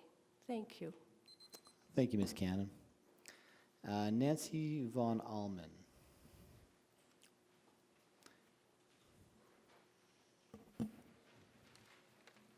Good evening. I'm Nancy Von Allman, and I'm really happy to be here with you. The Parley's Historic Nature Park Committee has concerns about removing Resolution 52. We stakeholders who wrote it wonder what will replace it. Can an off-leash area truly be decided by the city mayor or parks director with an expected approval by the city council? Will there be citizen input? There was a huge impact when Parley's Nature Park was designated off-leash. It had been donated by Harvey Hansen as a nature park and dedicated by Governor Scott Matheson as a nature park. It was wrong to make it an off-leash area. It was chosen because it was big at 88 acres. It was a gully, so dogs couldn't run away. It had shade and creek water for hot days. All was really perfect for off-leash. It's so perfect there are now about 3,000 dogs a day who enjoy this rather abused, definitely overloved park. It's so overcrowded. Many others no longer come due to the smell of urine and fecal matter. Existing nature is impacted when an off-leash area is created. Parley's Creek was perfect for dogs, but for the trampled trees, bushes, and native plants, all is gone.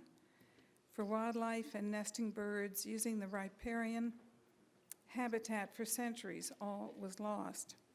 Off-leash use was a disaster for nature. Today, the day after Earth Day, we beg the City Council to create a guideline to protect environmentally sensitive areas. Be mindful of wildlife habitat zones. Create artificial ponds instead of using natural springs and streams. Hundreds of feet of pristine riparian habitat along Parley's Creek have eroded due to dogs. Soil holding tree roots was pushed into the stream. Can I have 20 seconds? By dogs running in and out of the water, so the trees fall into the stream, removing shade and killing the Bonneville cutthroat trout. Wildlife habitat should not be taken away from nature and given to dogs. City residents crave nature, and they deserve public places to walk without being barked at. Sorry, ma'am, I don't want to cut you off. Thank you for your time. Thank you very much. Thank you. Anyone else like to speak on off-leash issue tonight? Come on up, sir. Just state your name and we'll fill out a card after. Good evening. I am Robert A. Lewis, Chief of Salt Lake County Animal Services. And County Animal Services are in favor of off-leash dog parks. We would ask, given the number of the public and dogs that utilize these facilities and how difficult it is to enforce ordinances and implement violation justifications, we'd ask that Salt Lake City Council would consider supplying enough financial resource that would enclose the area to provide safety for the dog owner and the dogs, as well as making it easier for agencies to enforce ordinances set forth by your city. Thank you. Thank you very much. Is there anyone else who'd like to speak on this item tonight? Mr. Chair, Yes, please. I'd like to make a motion. Go ahead. Mr. Chair, I move that the council close the public hearing and adopt the proposed ordinance. I further move that the following information becomes part of the ordinance. A contingency to allow the council to choose to take action, including the review of additional information from the administration, as well as to hold public hearings within 30 days of the date that the administration notifies the council of a proposed new off-leash area, which already has completed a 12-month test period and received public input. Second. We have a motion by Councilmember Fowler, a second by Councilmember Luke. Any discussion on this item from the council? Okay. All in favor? Aye. Aye. Aye. Any opposed? That motion passes.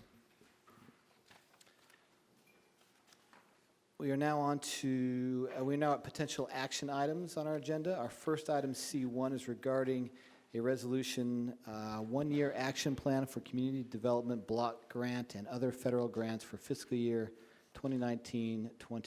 Do we have a motion?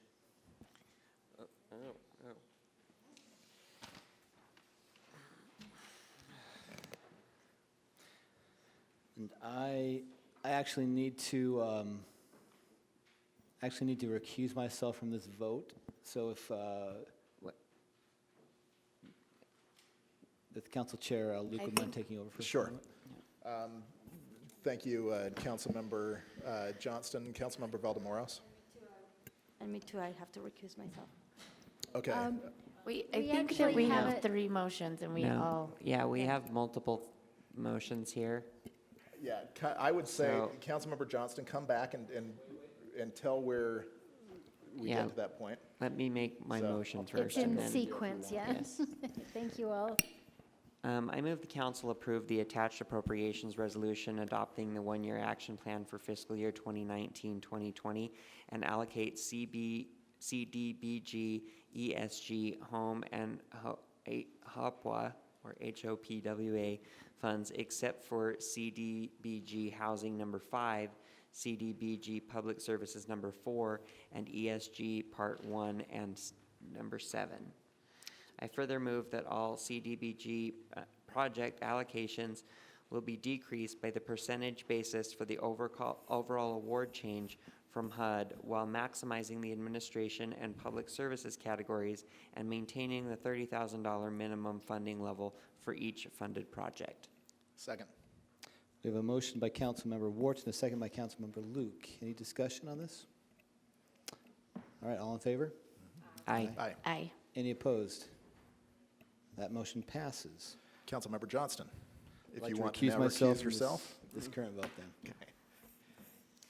Mr. Chair, I move that the Hold on. council. Oh, Gotta wait till he's gone. He's gotta be gone.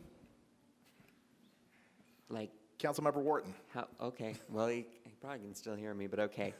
I move that the council approve the attached appropriations resolution allocating fiscal year 2019-2020 funding for ESG Part 1, Number 7, Volunteers of America Homeless Youth Resource Center. Motion by Councilmember Wharton, second by Councilmember Fowler. Any discussion? Hearing none, all in favor? Aye. Any opposed? The motion passes unanimously.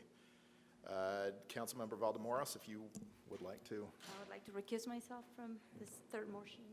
Okay, Councilmember Johnston, if you want to come back, do you want to take the chair again? Because We're you're, yeah, playing- 'cause you're going to have to have it in just a second anyway. We're singing the alphabet and playing musical chairs right now Yep. during this. Okay, I think we're ready to look for a motion. Mr. Chair, I move that the council approve the attached appropriations resolution allocating fiscal year 2019-2020 funding for CDBG Housing Number 5, Neighborhood Works, Home Ownership, and Real Estate Development Services, subject to the percentage adjustment referenced in Motion 1. I further move that the council allocate $50,000 to be immediately available from NeighborWorks, Home Ownership, and Real Estate Development Services, and $50,000 to hold in an account to be released to NeighborWorks as of January 1st, 2020, if the city and administration confirms that that NeighborWorks has, 1, addressed any funding or findings from the recent audit, and 2, demonstrated to the satisfaction of the city administration that any systems or personnel issues have been resolved, or NeighborWorks demonstrates that they have been the subject of an independent audit through an outside recognized organization, and that the issues identified in the recent audit have been addressed and that no new issues exist. Should the above requirements not be met, the funds will lapse for reappropriation by the City Council based upon recommendation from the City Administration, based upon qualified applicants as required by the federal government. Mr. Chair, can Councilmember Wharton restate that? No, I'll second that. We have a motion by Councilmember Wharton. I'm going to accept this second by Councilmember Luke despite the comment. Any discussion on this? All right, all in favor? Aye. Any opposed? That motion passes. Mr. Chair? Councilmember Valdemoris may return. Yeah, Go ahead. and I would like to recuse myself and state it's not a conflict, but the reason that I'm recusing myself, I am the director of a nonprofit that specializes in providing employment to people with intellectual disabilities. Columbus Community Services is a member of that organization, which is why I'm stepping away. Appreciate that. Mr. Well, hold Chair, on a You have to second. wait till he's gone. Patience, grasshopper. All right. Mr. Chair, I move that the council approve the attached appropriations resolutions allocating fiscal year 2019-2020 funding for CDBG Public Services Number 4 Columbus Foundation Community Employment Program, subject to the percentage adjustment referenced in motion 1. Second. We have a motion by Councilmember Wharton, a second by Councilmember Fowler. Any discussion? All right, all in favor? Aye. Aye. Any opposed? That motion passes. Councilmember Luke may return.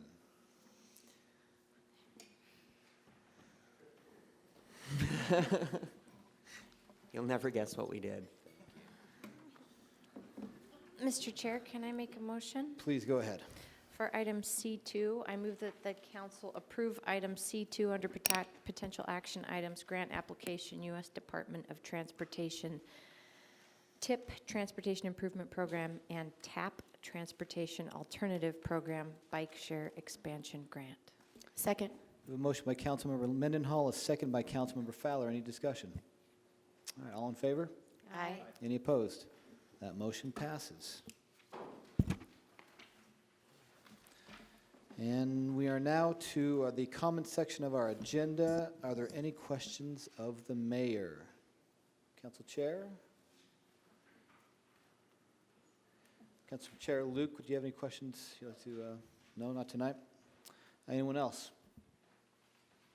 All right, thank you, Mr. David Litvak, for being here tonight. Appreciate that.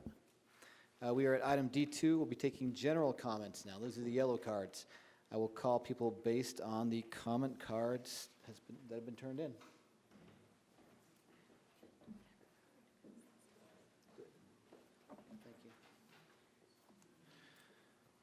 you. Okay.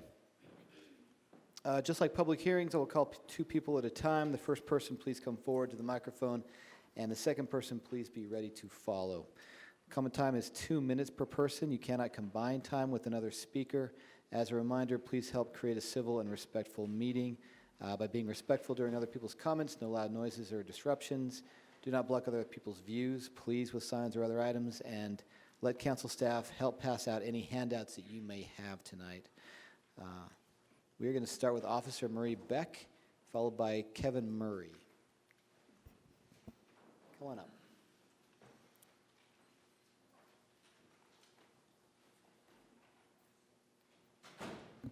Hello.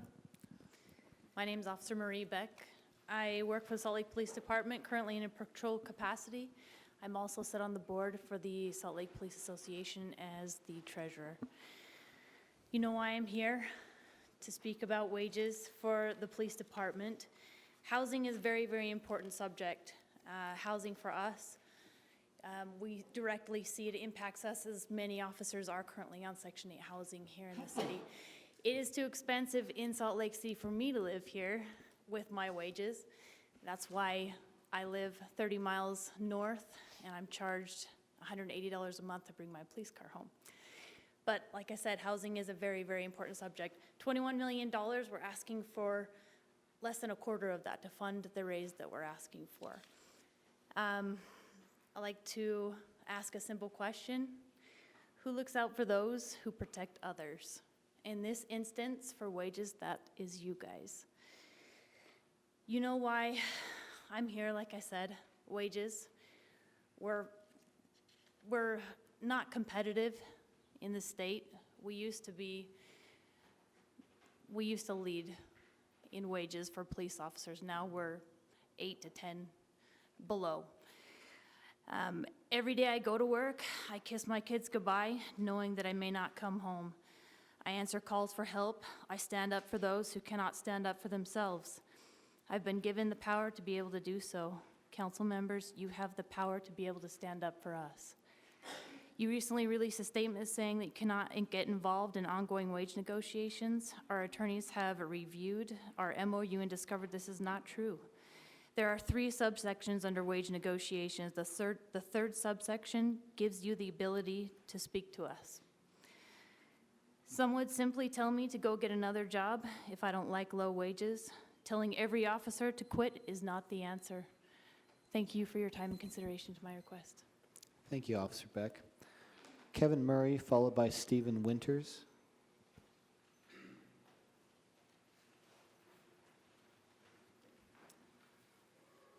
Members of the Salt Lake City Council, I'm Kevin Murray. I'm currently assigned to the Graveyard Patrol of the east side of the city. As an officer, I've seen the darkest, most unforgettable things that a person can possibly experience. I've seen victims of violent crimes die before my eyes, while pleading with me to save them. I've lied next to a fellow officer while his life slipped from this world. I've told parents many times that their children have died from traumatic ways. I've had to remove crying children from parents' arms because the parents have mistreated their child. I've saved lives and I've taken a life. Members of the City Council, I do not list these instances for the purpose of a resume, but to give you an example of what an average police officer experiences on a regular basis. I don't know of an officer that shies away from these situations because we would all rather bear the burden of experiencing these horrible things in order to spare others from seeing them. Since moving down to Salt Lake City Police Department, I have not been able to help people as much as I feel I should. As a Salt Lake City police officer, I can only take home my patrol vehicle if I live within 35 miles of the city. In my career, I have always been allowed to bring home a police car. In many cases, while driving to work, I've had opportunities to help citizens in traffic accidents or other emergency situations. I currently live 47 miles away from the border of the city, and as such, I'm not allowed to bring a police vehicle home. During my commute, I often face situations that as a police officer I should intervene. However, I'm not able to since I am in a personal vehicle. 2 of these examples are, I was driving to work in my personal vehicle, dressed in my uniform, in a heavy snowstorm on I-15. As I was driving, I observed a large Suburban roll off the freeway. Since I was in my personal vehicle, I did not have emergency lights, cones, flares, or even a first aid kit to assist in any way. Due to the lack of emergency equipment, I could not help the people involved. As I was trying to find a way to get to the accident, many people passed me in my uniform and looked at me, not doing anything. It was at that time I felt ashamed to be in a police uniform. The second instance was one night I was driving into work. Time. I conclude by just asking that the City Council at this point just lifts that restriction of 35 miles and allows us to do our job. Thank you, Officer Murray. Stephen Winters, followed by Adam Guyman.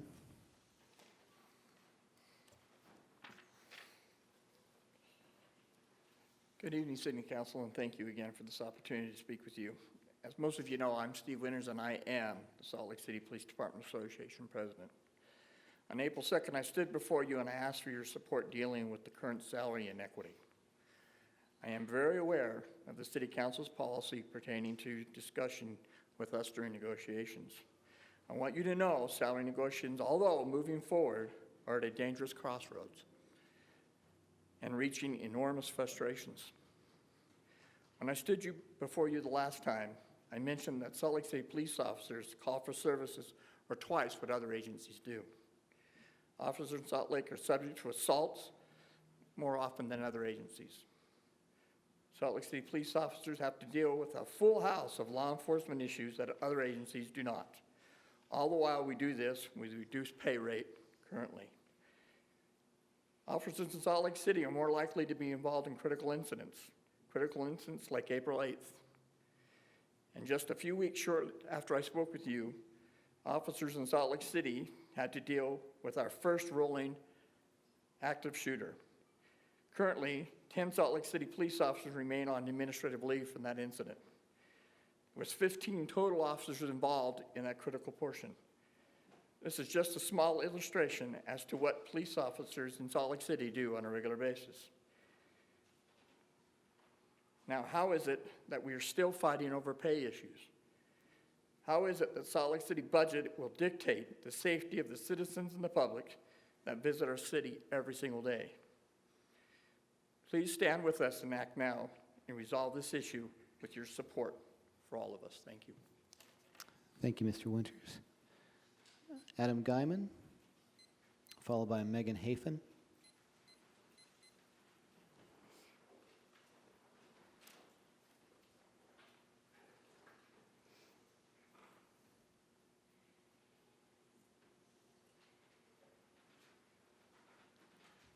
My name is Adam Guyman, and one of the things was I've noticed with housing issues is the fact that a lot of apartment complexes have a lot of rules that a lot of people can be kicked out, because I listened to some of the other comments that were being made about housing and that, and the thing is a lot of rules that are made are actually against our constitutional rights, and especially in the low-income housing community, that actually is a big thing.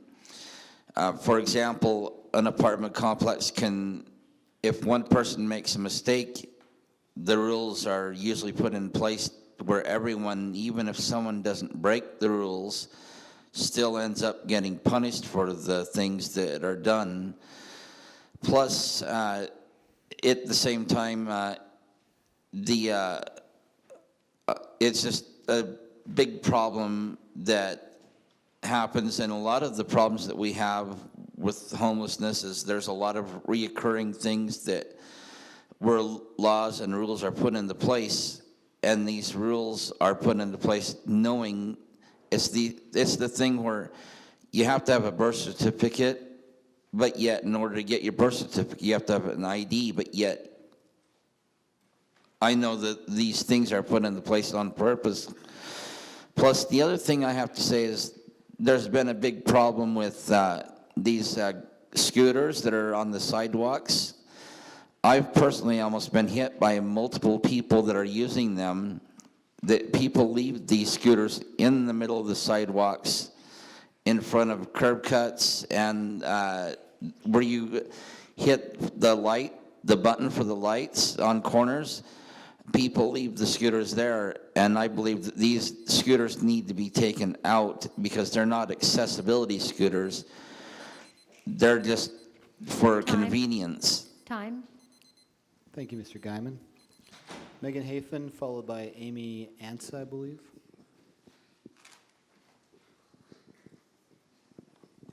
Good evening. If the council would indulge me for just a minute, how many of you have heard of a lease initiation fee by raise of hands when it comes to renting? What? Okay. This will be. Sorry, I didn't hear you. Oh, when it comes to renting, how many of you have heard of a lease initiation fee? You have. Great. Okay. Lease initiation fees have become commonplace in Utah over the past 3 years, and they should make you mad. I spoke with 3 property management companies today, Boardwalk, Ameritrue, and Rise. All 3 explained that these fees pay to process the lease paperwork, marketing, and pay for the property manager to inspect a move-out. Boardwalk said their $250 fee pays for the property manager to prep and process the lease and to do a move-out inspection. I asked if I'm paying the employee's salary, and their answer, and I quote, "Yes, that is what it is for." The other 2 were more hesitant to own up to this fact, but their answers were the same: processing the lease and marketing efforts to get the unit rented. Let's break down some numbers to better understand why these fees are spammy and need to be abolished. The national median salary for a property manager is roughly $50,000 a year, which is roughly $24 an hour. Splitting the average lease initiation in half of $250 would make $125 to process a lease and another $125 to inspect a move-out. At $24 an hour, a property manager would need to process a lease for a little over 5 hours to equal a rate of $125. While I have not processed a lease before, it's hard to imagine it would take more than half the day to do so. There are no statutes or municipal codes regarding this fee. With the majority of deposits equal to 1 month's rent, adding additional fees to pay the employees not hired by the tenant is unethical. Lease initiation fees disproportionately affect lower-income residents, I'm almost done, making the basic Time. right to shelter increasingly out of reach. It isn't enough to argue that landlords won't get too unreasonable because they can't rent their property. The entire nation is in a housing crisis, and it hasn't stopped anyone from raising rent. Housing is and should always be a human right. No tenant should be seen as a paycheck or used to pay employee salaries. Thank you. Thank you, Ms. Hafen. Amy Ansa, I believe, followed by John Wilkes. Amy? No? We'll try again. All right, John Wilkes.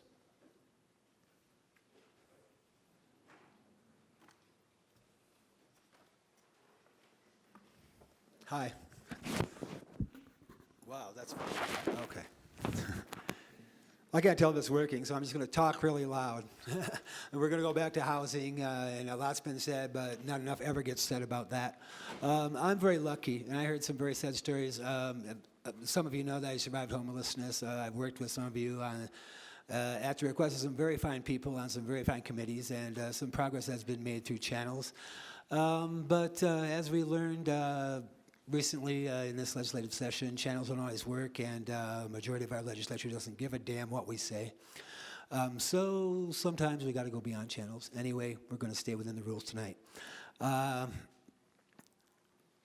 enough is being done, you know. I have an issue now that's quite serious to me, involving, you know, the loss of my rent checks. This is the second time it's happened. I'm a Section 8 voucher resident at a complex in Murray. Try to get someone at the housing authority on the phone. Doesn't happen. Not going to happen. If you go up there, you might be able to talk to someone. Emails haven't been answered, so on and so forth. I guess what I'm saying here is that developers and management companies and landlords seem to have more rights than people looking for housing. You know, and 3 to 5 years is way too long to wait when you're on the street struggling to survive every day and want to get into a home and have the means to do that, but it's just not available, or what is available is not affordable. I applaud all the fine people that I've worked with, you know, some that were here earlier and spoke, you know, and they're doing, you know, some good work, and some little progress is being made, but it's just not enough. More needs to be done, and you need to hear more of these personal stories instead of crunching numbers and collecting data, and you know what it's really like.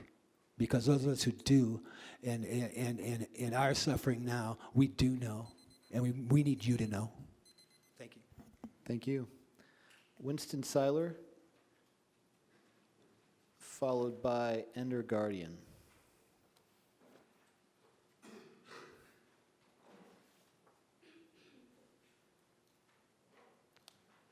Hello, my name is Winston Seiler. I'm here to talk about the 4th Avenue Well Project. I am a resident on Canyon Road, but I think that those of us from Canyon Road advocate for the many thousands who enjoy the Canyon Road and Memory Grove parks. I'm also a geologist. I've planned, designed, and drilled just shy of 300 wells myself. There are 4 general comments I'd like to make about the project. First, the well can be relocated further up the canyon above Canyon Road and Memory Grove parks and be expected to produce similar volumes of fresh drinking water. There are multiple graded locations where a new well could be easily plumbed into the existing water main. Well placed upstream the canyon will draw from the same aquifer. Second, if the well is to be updated at its current location, there's reasonable opportunity to decrease the planned footprint by about 30% with the use of modern high-accuracy mass flow meters such as Coriolis effect meters and electromagnetic flow meters manufactured by companies like Emerson, Krone, Yokogawa, and Omega. This is just to say that there are commercially and readily available off-the-shelf solutions to significantly reduce the pump house footprint from its currently as planned. Third, the use of an electric submersible pump could require no air conditioning, create no noise, that the pump would be several hundred feet deep within the well, and could decrease the height and footprint of the building from its current design. And finally, the current architectural design meets a low bar for a structure that's supposed to last 100 years. So in summary, I think the geology supports the viability of a well in a different location up the canyon producing the same water volumes. Secondly, there are reasonable and existing technology and engineering that can decrease the footprint by about 30%. If it's got to be at its current location. And finally, the current plans submitted are not at an aesthetic that generations would look fondly upon through the anticipated 100-year lifespan of the well. And when future generations look at the history of public utilities projects, let's ensure that this one is one that the city will be proud of. So I just hope the city council members will make public utilities, hold them to the fact that this project can do better. Thank you. Thank you, Mr. Seiler. Ender Guardian, followed by Max Corwin. Hi, I'm homeless. A little about me. I lived in a 3,400 square foot home that I rented by myself for 6 years before I lost my fingers in a workplace. My job was to take parts blueprints from engineers and program industrial robots to make them. I have been homeless pretty much since the loss of my fingers. Because I am now stuck on workers' compensation, I don't qualify for food stamps, I don't qualify for disability, I don't qualify for apartments due to not having verifiable income. Because I am not a drug user or mentally ill or a Christian, I don't qualify for many of the homeless programs. This means I am left saving up money so that I can buy a piece of land. August 12th, I will have saved enough money to buy that land. I know my situation is unique, but it would have been nice to have had a safe place to sleep. I also invite you all to go and sleep at the local homeless shelter to see how bad it really is. Thank you. Thank you, Mr. Guardian. Max Corwin, followed by Lisa Livingston.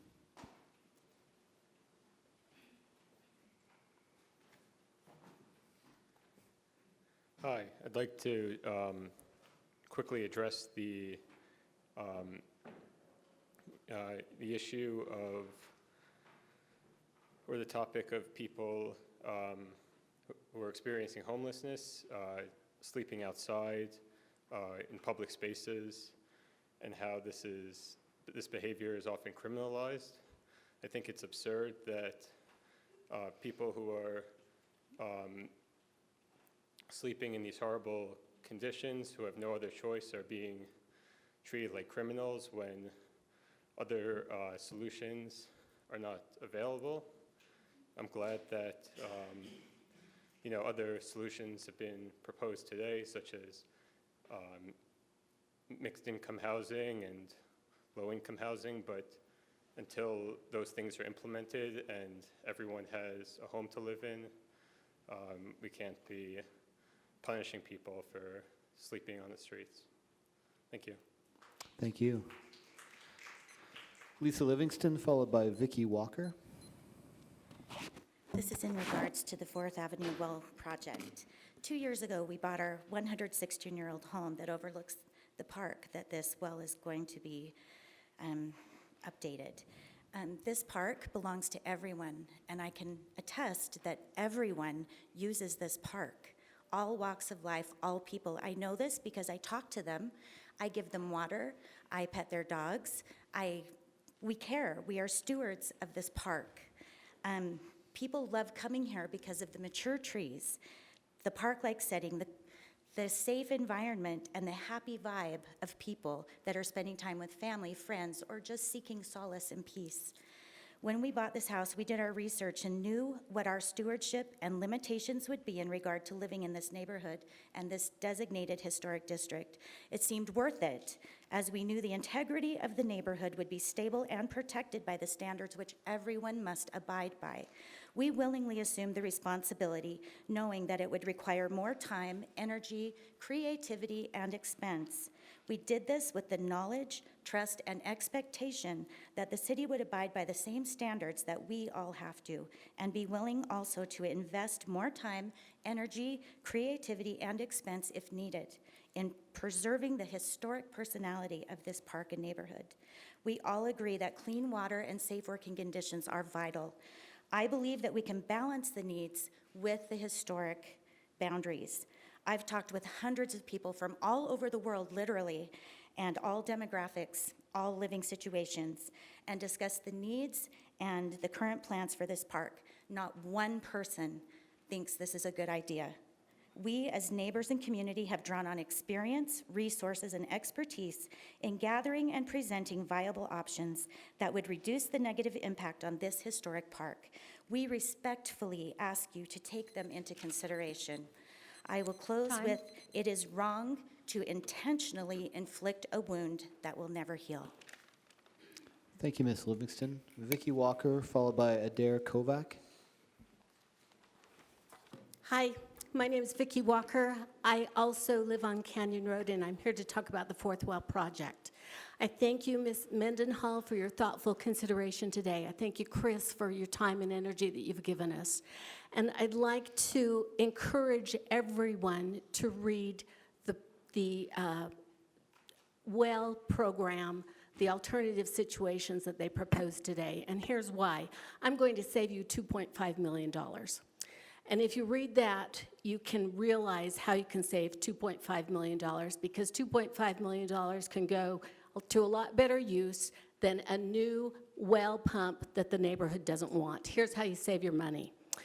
Option number one, leave the well in place, add a new well liner. Your cost is $152,000. It extends the life of the well 75 to 100 years if you simply put a new casing in it.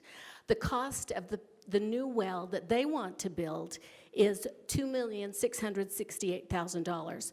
The reason they want to build the new well is they say that it's worker safety. The other reason they want to build, and well pump house is a misnomer. It's not a well pump house, it's a chlorination facility. And Ms. Mendenhall, you were absolutely right. The whole problem with it is that it has chlorine, and that's what we don't want in our neighborhood. We have two problems with it. Number one, the size and the footprint that it takes up nearly 2/3 of the park. And if you have a building there, you have 6 avenues of parking coming into that one space. It sits down in a canyon, and that is where everything merges. So you have a traffic problem. You already have a traffic problem on weekends. And then you have a visual problem caused by the new well. So that's the number one problem, is the size of the building. The other problem that we have with the house is that it's a chlorination facility. Time. And I will write to you about the problems with the chlorination. And you're absolutely right, Ms. Mendenhall. You can chlorinate in another place with no problems. I also will email you this, put out by the state of Utah, March 1st, 2019. They were not aware of this rule. Thank you. Thank you, Ms. Walker. Adair Kovac, please excuse my mispronunciation, followed by Victor Bu. Hi, my name's Adair, and I'm going to talk about affordable housing like a number of people here today. And I want to talk about how we're building housing in this city right now. So I live in Sugar House. I can see a lot of luxury apartments going up. People even in Rose Park can see them starting to encroach on their area. You can see this throughout the city. So if you think about, as a society, how we're allocating resources, we're currently allocating most of our resources towards new housing to people who already have adequate housing. It makes no sense. So I want to ask that we not only think about providing more lower income and mixed income housing, but we also need to think about how we can stop building so many luxury apartments. I think the city has the power to just stop permitting housing, to actually respond to this housing crisis and say, you know what, we're going to put a moratorium on development of high-income housing until we have enough housing for those people who are on the streets, who are disabled, who are currently worried about getting kicked out of their current housing. And these things are linked. When we have these high-cost apartments coming in, even existing housing in the area, the prices go up. We see local businesses that have to move or close, as well as people who have to move out of their neighborhoods. We see communities that have culturally existed in an area for a long time now no longer exist. The local businesses that were part of their community no longer exist. They can no longer live near the other people that have been in their community for so long. We do not need more luxury apartments, and we should not be permitting these to be built. We also see problems with the concentration of wealth, talking about concentration of poverty. What about the concentration of wealth where we have people moving in and they want to evict people from homeless shelters, from homeless hospices, and from living on the streets when they have no other option? Thank you. Thank you. Victor Zabui? Bew, excuse me. Followed by Casey Fralick.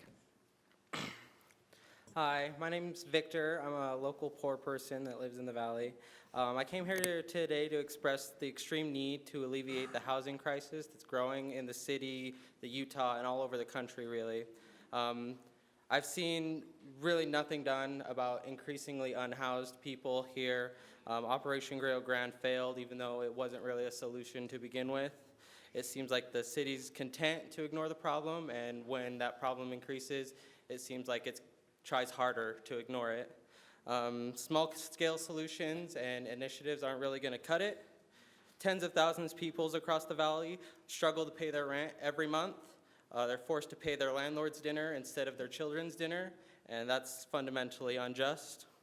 Just building more housing will not fix this problem. We need smart policies that give power back to the tenants. They are the ones most directly affected by the housing market, not the property owners and not the speculators.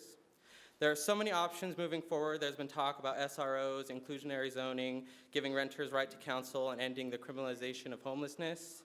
The truth is, we have to do all of this and more. The problem is too large to just have one or just even a few solutions. My hope is that you will leverage the power that you've been entrusted to be bold and have courage and do something, because this crisis will not go away on its own. Thank you. Thank you. Casey Fralick, followed by Tracy Bushman. Hi, my name is Casey Fralick. Excuse me. I'm a worker, I'm a student, I'm a Salt Lake City resident. And I'm here today in solidarity with my friends to advocate for housing, equity, and justice. But really quick, I also want to say that I also oppose the 4th Avenue Well project. I love that park so much. I walk through there every day, and I just met the cutest pugs in the world there like 2 days ago. It was the best thing that's ever happened to me. So moving on, I am here to advocate for citywide inclusionary zoning. The first time I was introduced to the idea that like the way it should work is that there should be mixed income units in the same area. It like blew my mind, but obviously that's how it should be. I would also like to advocate for citywide single room occupancy, the right to counsel for individuals at eviction court, more city funding for NeighborWorks Salt Lake, and the decriminalization of people experiencing homelessness. When I lost my housing after a breakup a year ago, which is something that happens to a lot of people, I was able to move back in with my parents, and I was so fortunate that they had room for me and were willing to take me in, which is not something that can be taken for granted as a queer woman. The Homeless Youth Resource Center says that 50% of the youth that they serve are LGBTQ+, and this is a huge, huge issue in our community. I want you to like really understand that the reason that my situation ended up differently than so many youth who are now housing insecure or homeless had nothing to do with any choices that I made or any kind of personal worthiness. It was all due to circumstances that were out of my control. I happened to be in a fortunate situation. And so many are not, and we need to take care of those people. Thank you, Ms. Fralick. Tracy Bushman, followed by Adam Wells. I should have just read this all earlier. This is the other half of what I was going to say earlier. So it seems like there are two paths that cities can actually choose, logically speaking. They can choose the formal system, or they can choose the informal system. If a city chooses the formal system as signaled by Salt Lake City's Housing First program, it must not permit rough sleeping. Salt Lake City met a goal to house a portion of a demographic under Housing First. we see that it is successful, and I trust that it will one day cover the whole homeless demographic. If a city chooses the informal system as signaled by Salt Lake City's laissez-faire approach to unsecured public storage, it must let people upgrade in place, build our own lockers and more other structures from there, free from the threat of bulldozing. So yeah, if our cities choose the informal system, we will feel increasingly free to take back what is ours, the streets. Thank you, Ms. Bushman. Adam Wells, followed by Evan Smith. I'm back, just like I said. And rent's still too damn high. And this time I took notes. Let's see where to start. Yeah, my friends, they bring up some good points. You can't get an apartment anymore without this. For me, it was an administration fee. It's just like $200 to $250 you just got to pay just to do the lease. It's like, how much does it really take? You read through it with them in like 5 minutes, so why are we paying $200, $250 for this fee just to get an apartment if you can afford it in the first place? It's ridiculous.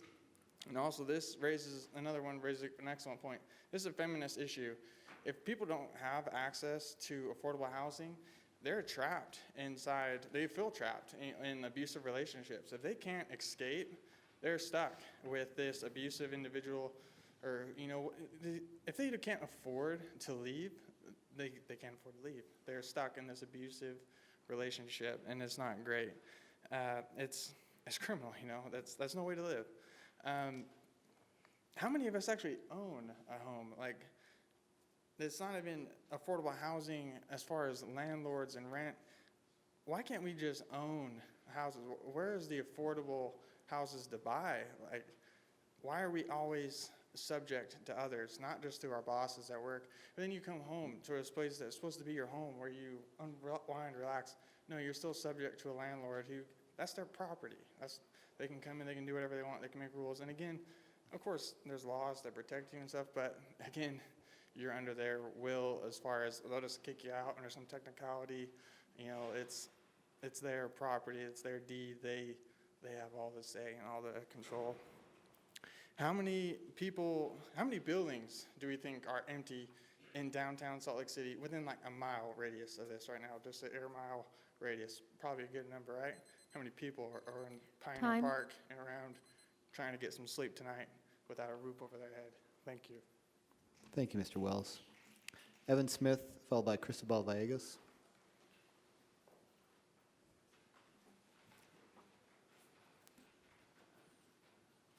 Hello, my name is Evan Smith. I've been a resident of Memory Grove for the past 28 years, where a proposed pump house is slated to be built across the street from my house. I'm here with a question. Why would the city spend millions of dollars over the past 25 years to tear out asphalt parking lots at the entrance to Memory Grove, connecting walking paths from Temple Square all the way to City Creek Canyon, and engineer a way to bring the creek above ground to meander through thoughtfully landscaped island parks? The answer is simple. The city knows how important historic green space is to its public, especially in a downtown location accessible to people year-round. Everyone knows Memory Grove is an oasis sought out by thousands of people for a breather, a place to escape civilization. So why then, and this is what confuses me, would the city try to cram an out-of-proportion Jiffy Lube-like structure into the mouth of Memory Grove? I understand there are safety issues with our current well, but why do improvements come at the expense of visual serenity? Do 100-year-old trees have to be cut down for a cinder block pump house? Memory Grove is a gem. I know it is possible to build a safe, discreet facility that does not compromise the historic oasis that is Memory Grove. I know it is possible to build a safe, discreet facility without cutting down existing grandparent trees. I challenge you to build that safe, discreet facility without making the beauty of Memory Grove just a memory. Thank you.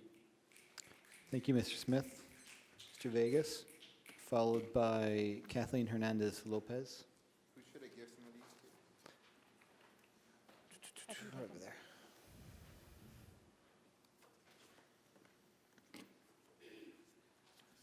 Well, happy Earth Day for the paper I used today. So once again, thank you so much for listening to us.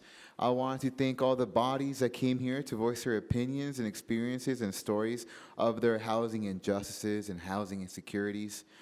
The difficulty to come to these meetings in the evenings of a work week is more burdensome to those already systemically marginalized. I just want to take a moment of silence to honor their sacrifices for tonight because they do not get compensated to be here tonight.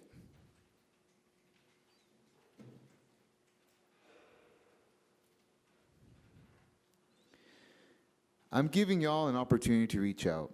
I had the great opportunity to meet with Councilmember Mendenhall Valdemoros. Gracias, thank you. They heard our concerns, but we not only want to sit with you at your table, but we want you to sit at our table as well. I know we cannot offer you a view of the Vivint Arena, nor the temple through the large windows of a hotel on the second floor at the gateway. But what I can offer are real people living in your city with all their majesty and courage. I want you all to really take a hard look at what our city can be. We are small enough where I can meet with each of you within a month, but we are large enough where corporations are paying attention and want to take advantage of our naivete, ways, and system. Y'all, when we were talking to Athens, that you all asked, why Salt Lake City, and they said, because you are all up and coming city. That's a direct quote from them during a work session. So I want you all to not only think about, how much money to put into one program or another. I want you to talk about rent control. I want you to talk about inclusionary zoning. I want you to talk about people owning homes and being with each other. I want you to control growth and don't let growth control us. Thank you. Thank you. Kathleen Hernandez Lopez, followed by George Chapman.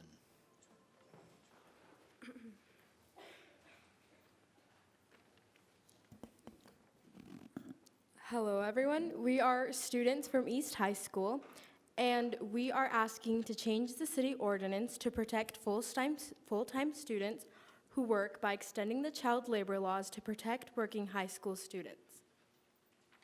This is a topic that plays a massive role in our school. We started this project in our history class, which alone has 75% of students working and about half with full-time jobs and going to school.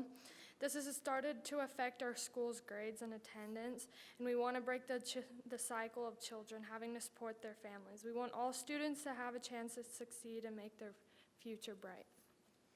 Hi, my name is Suoli Kungaika, and I currently work graveyard shifts to support and help my family pay bills. It's a struggle, lack of sleep and lack of energy to go to school sometimes.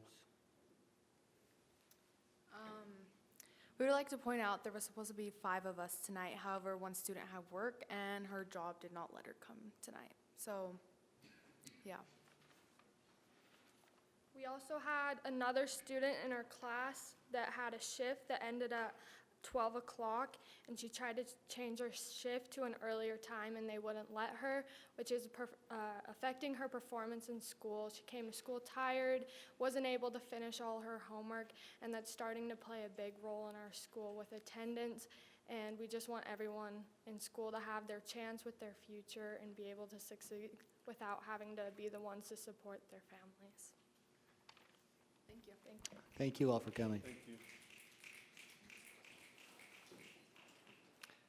George Chapman, followed by, I want to see barely noticeable. Your next action item is on Lincoln Towers. You're going to give them a loan. Please make sure that when you do the contract, they are not allowed to raise the rent, because invariably any kind of redo on a senior housing project like that, they raise the rent. Please don't let them do that. Let's talk about cops. Charlie, remember when a couple of years ago you had to fight the administration to hire more cops? I remember David Everett ordering Chief Ross to not allow you to hire more cops. He said the academy was full. Cindy called him on it. Thank you, Cindy. But now you're promising to hire 50 new cops with a tax increase. But we're not hiring 50 new cops. We're not. We're still at the same level of staffing as we were before.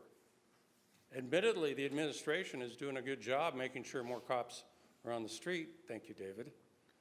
But we're not with more cops. No more cops. You promised us more cops. And the problem, obviously, is we have 18 different municipalities here who are competing for cops. You need to increase the salary, and we've been saying this for years. You have not enough cops. We want more cops. There are cops here that have arrested the same person 100 times. That's unsatisfactory. That's so frustrating. I'm surprised we can keep any cops. So I'm asking you, council, and the administration, and the union, to not just submit a proposed budget, but to work right now on fixing the situation, finding a solution. If we wait until you provide the budget, it's too late.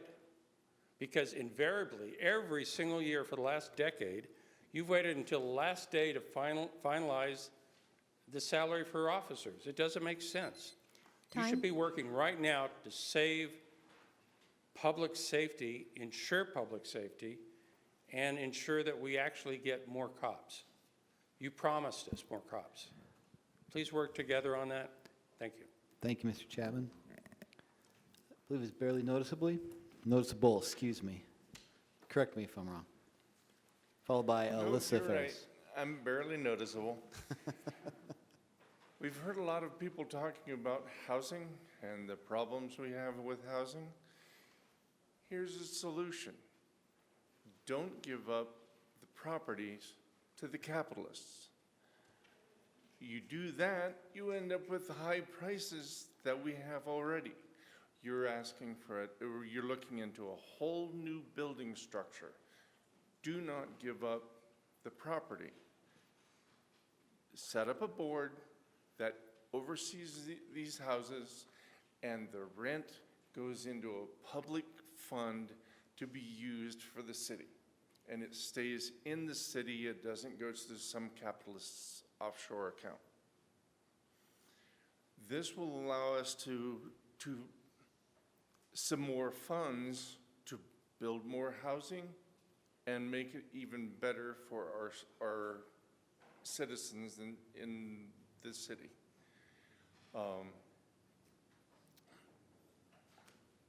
Wow, that was even faster than I thought it was. Nothing beeped. So anyway, just know that we appreciate your efforts on what you're doing, but let's start hanging on to the properties and not turning it over to people who only want profit. That's where you get fees and things purely for profit. And we're struggling even more and more and more. Thank you. Thank you, Mr. Noticeable. Alyssa Ferris, followed by Ethan Peterson.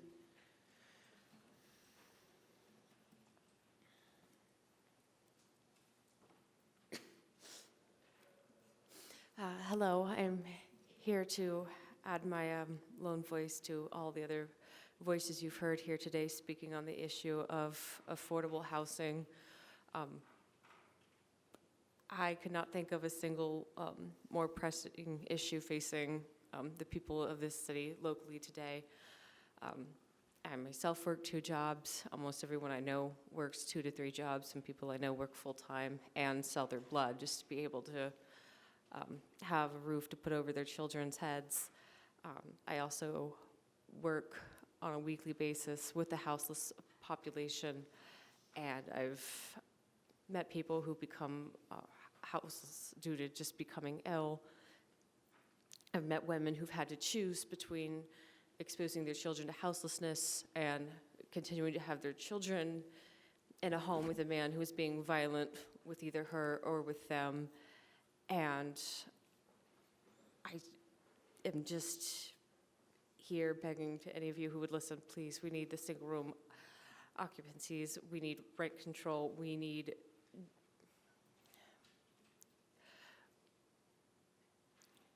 everything that's been discussed here tonight. Thank you. Thank you very much. Ethan Peterson, followed by Shirley Reyes, I believe. I'll keep this one shorter since I went over last time. I made the comments about the SR already, so I'll just make a couple comments about big picture context. If local, state, and federal governments continue to disregard low and middle income people, especially the working class, I don't think there's a better illustration of the direction that our society is going than the working high schoolers who just spoke. And I think we should really think about the fact that high schoolers had to come in here and talk about the fact that they're not getting enough sleep, they don't have time to do their homework because they have to work jobs to help their families stay afloat. That's shameful. People are becoming more frustrated by remarkable inequality. They're frustrated by our endless wars, they're frustrated by the continued destruction of the planet, and they're absolutely tired of the racial and gender hierarchies, and they're exhausted from feeling alienated and left behind. We did not ask to be born into a world where we have to pay for food, water, and shelter. If business leaders and elected officials continue to step on people, people are going to organize to make the elite's workdays hell. We'll strike, we will block the streets, we will shut down meetings, and we will remove people from office. Nobody wants to spend hours in these meetings or participate in civil disobedience. We want vocations and we want to pursue our dreams, but we are being left with no other recourse at this point. I don't want to see another homeless person harassed by law enforcement, especially while the ultra-wealthy buy campaigns, foreclose on people for profit, and pillage the planet. So to reaffirm my purpose for being here, housing is a human right. Thank you. Thank you, Mr. Peterson. Shirley Reyes. All right. Dave Iltis. And after Mr. Iltis, I believe Amy Ansa. Hi, my name's Dave Iltis. Just wanted to echo the folks living next to the City Creek Park on Canyon Road. I frequent that area, use that area a lot, and it's beautiful. Please find an alternate solution for this issue. But I'm here mainly to talk to you about streetlights. I've come here since the end of 2017 asking that Salt Lake City develop a policy and plan to deal with LED streetlights. Salt Lake has no plan in place. I met with a number of people in Salt Lake City last June. Absolutely nothing has happened in regards to developing a policy for safe, acceptable, healthy streetlights. Salt Lake continues to replace streetlights with overly bright, high color temperature streetlights that cause people to lose sleep. They cause birds to run into buildings. They're bad for wildlife. They're bad for safety because of the high contrast, and they're awful for dark skies. You can no longer see the sky in Salt Lake City. You lose your connection to the rest of the world as a result. Public Utilities has no leadership on this. They have done absolutely nothing. The mayor's office, despite being contacted, has done absolutely nothing.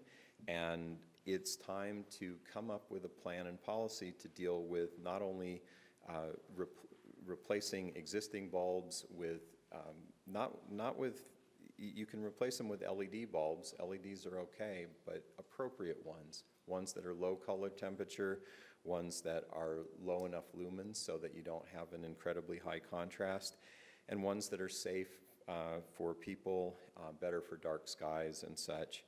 And we need to move forward with that, and we need to look at a long-term replacement of the terrible choices that Salt Lake City Public Utilities has made in regards to streetlights all over the city, which are way too bright and dangerous for drivers and people and wildlife. Thank you.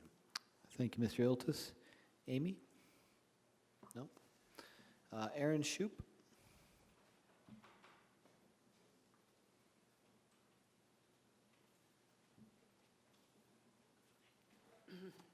My name is Erin Shoup, and I wanted to extend my sympathies to you, Mr. Warden, about your dad. I'm sorry for that loss. I had the opportunity a few weeks ago to address you about how my husband is a police officer. I had the opportunity to talk to you about how this department reflects the community that they serve, and apparently even down to the housing issues through circumstances. We are a police family that does have the opportunity to live here in Salt Lake City and to live in a community that my husband polices. And I can tell you that Brad is a favorite friend, a favorite counselor, and a constant representative in our neighborhood. He is a person that people turn to. They want advice. They want his friendship. And it's a really awesome opportunity that we have, that he has to be a constant representative in our neighborhood. And the car is a pretty good deterrent, too. We're pretty lucky to have a car in the city. People find us, and it is a good deterrent. I just wanted to make one point that I hadn't heard quite yet, that with the growth that we're obviously seeing right now and that has been predicted for us, with the growth that's happening right now, we're not able to attract the kind of police officers, the kind of candidates that we want. We need to be more competitive. If we're able to be more competitive, we're going to be able to have the candidates now that we want as police officers. We want to have the best candidates. We want to have the continuation of the best police officers. And if we can't attract them now, then we're not going to be able to attract them later when this growth has already progressed and is continuing to progress. These are just some of the things that I see, both as a person in my community, as a mother in my community, and as a police family. Thank you. Thank you, Ms. Shoup. Is there anyone else who'd like to speak tonight to us? Please come on up, and we'll have you say your name at the podium again. My name is Victor. I spoke before. Thank you, Victor. I'd like to offer a dissent to the discussion of officers' wages. Police brutality and police shootings are a common occurrence in our state. I remember the story a few years back of the University of Utah nurse and a police officer. That made national news. That's still in people's memories. They still remember that. I believe that we need alternatives to police officers. We need more funding towards community policing, volunteer policing.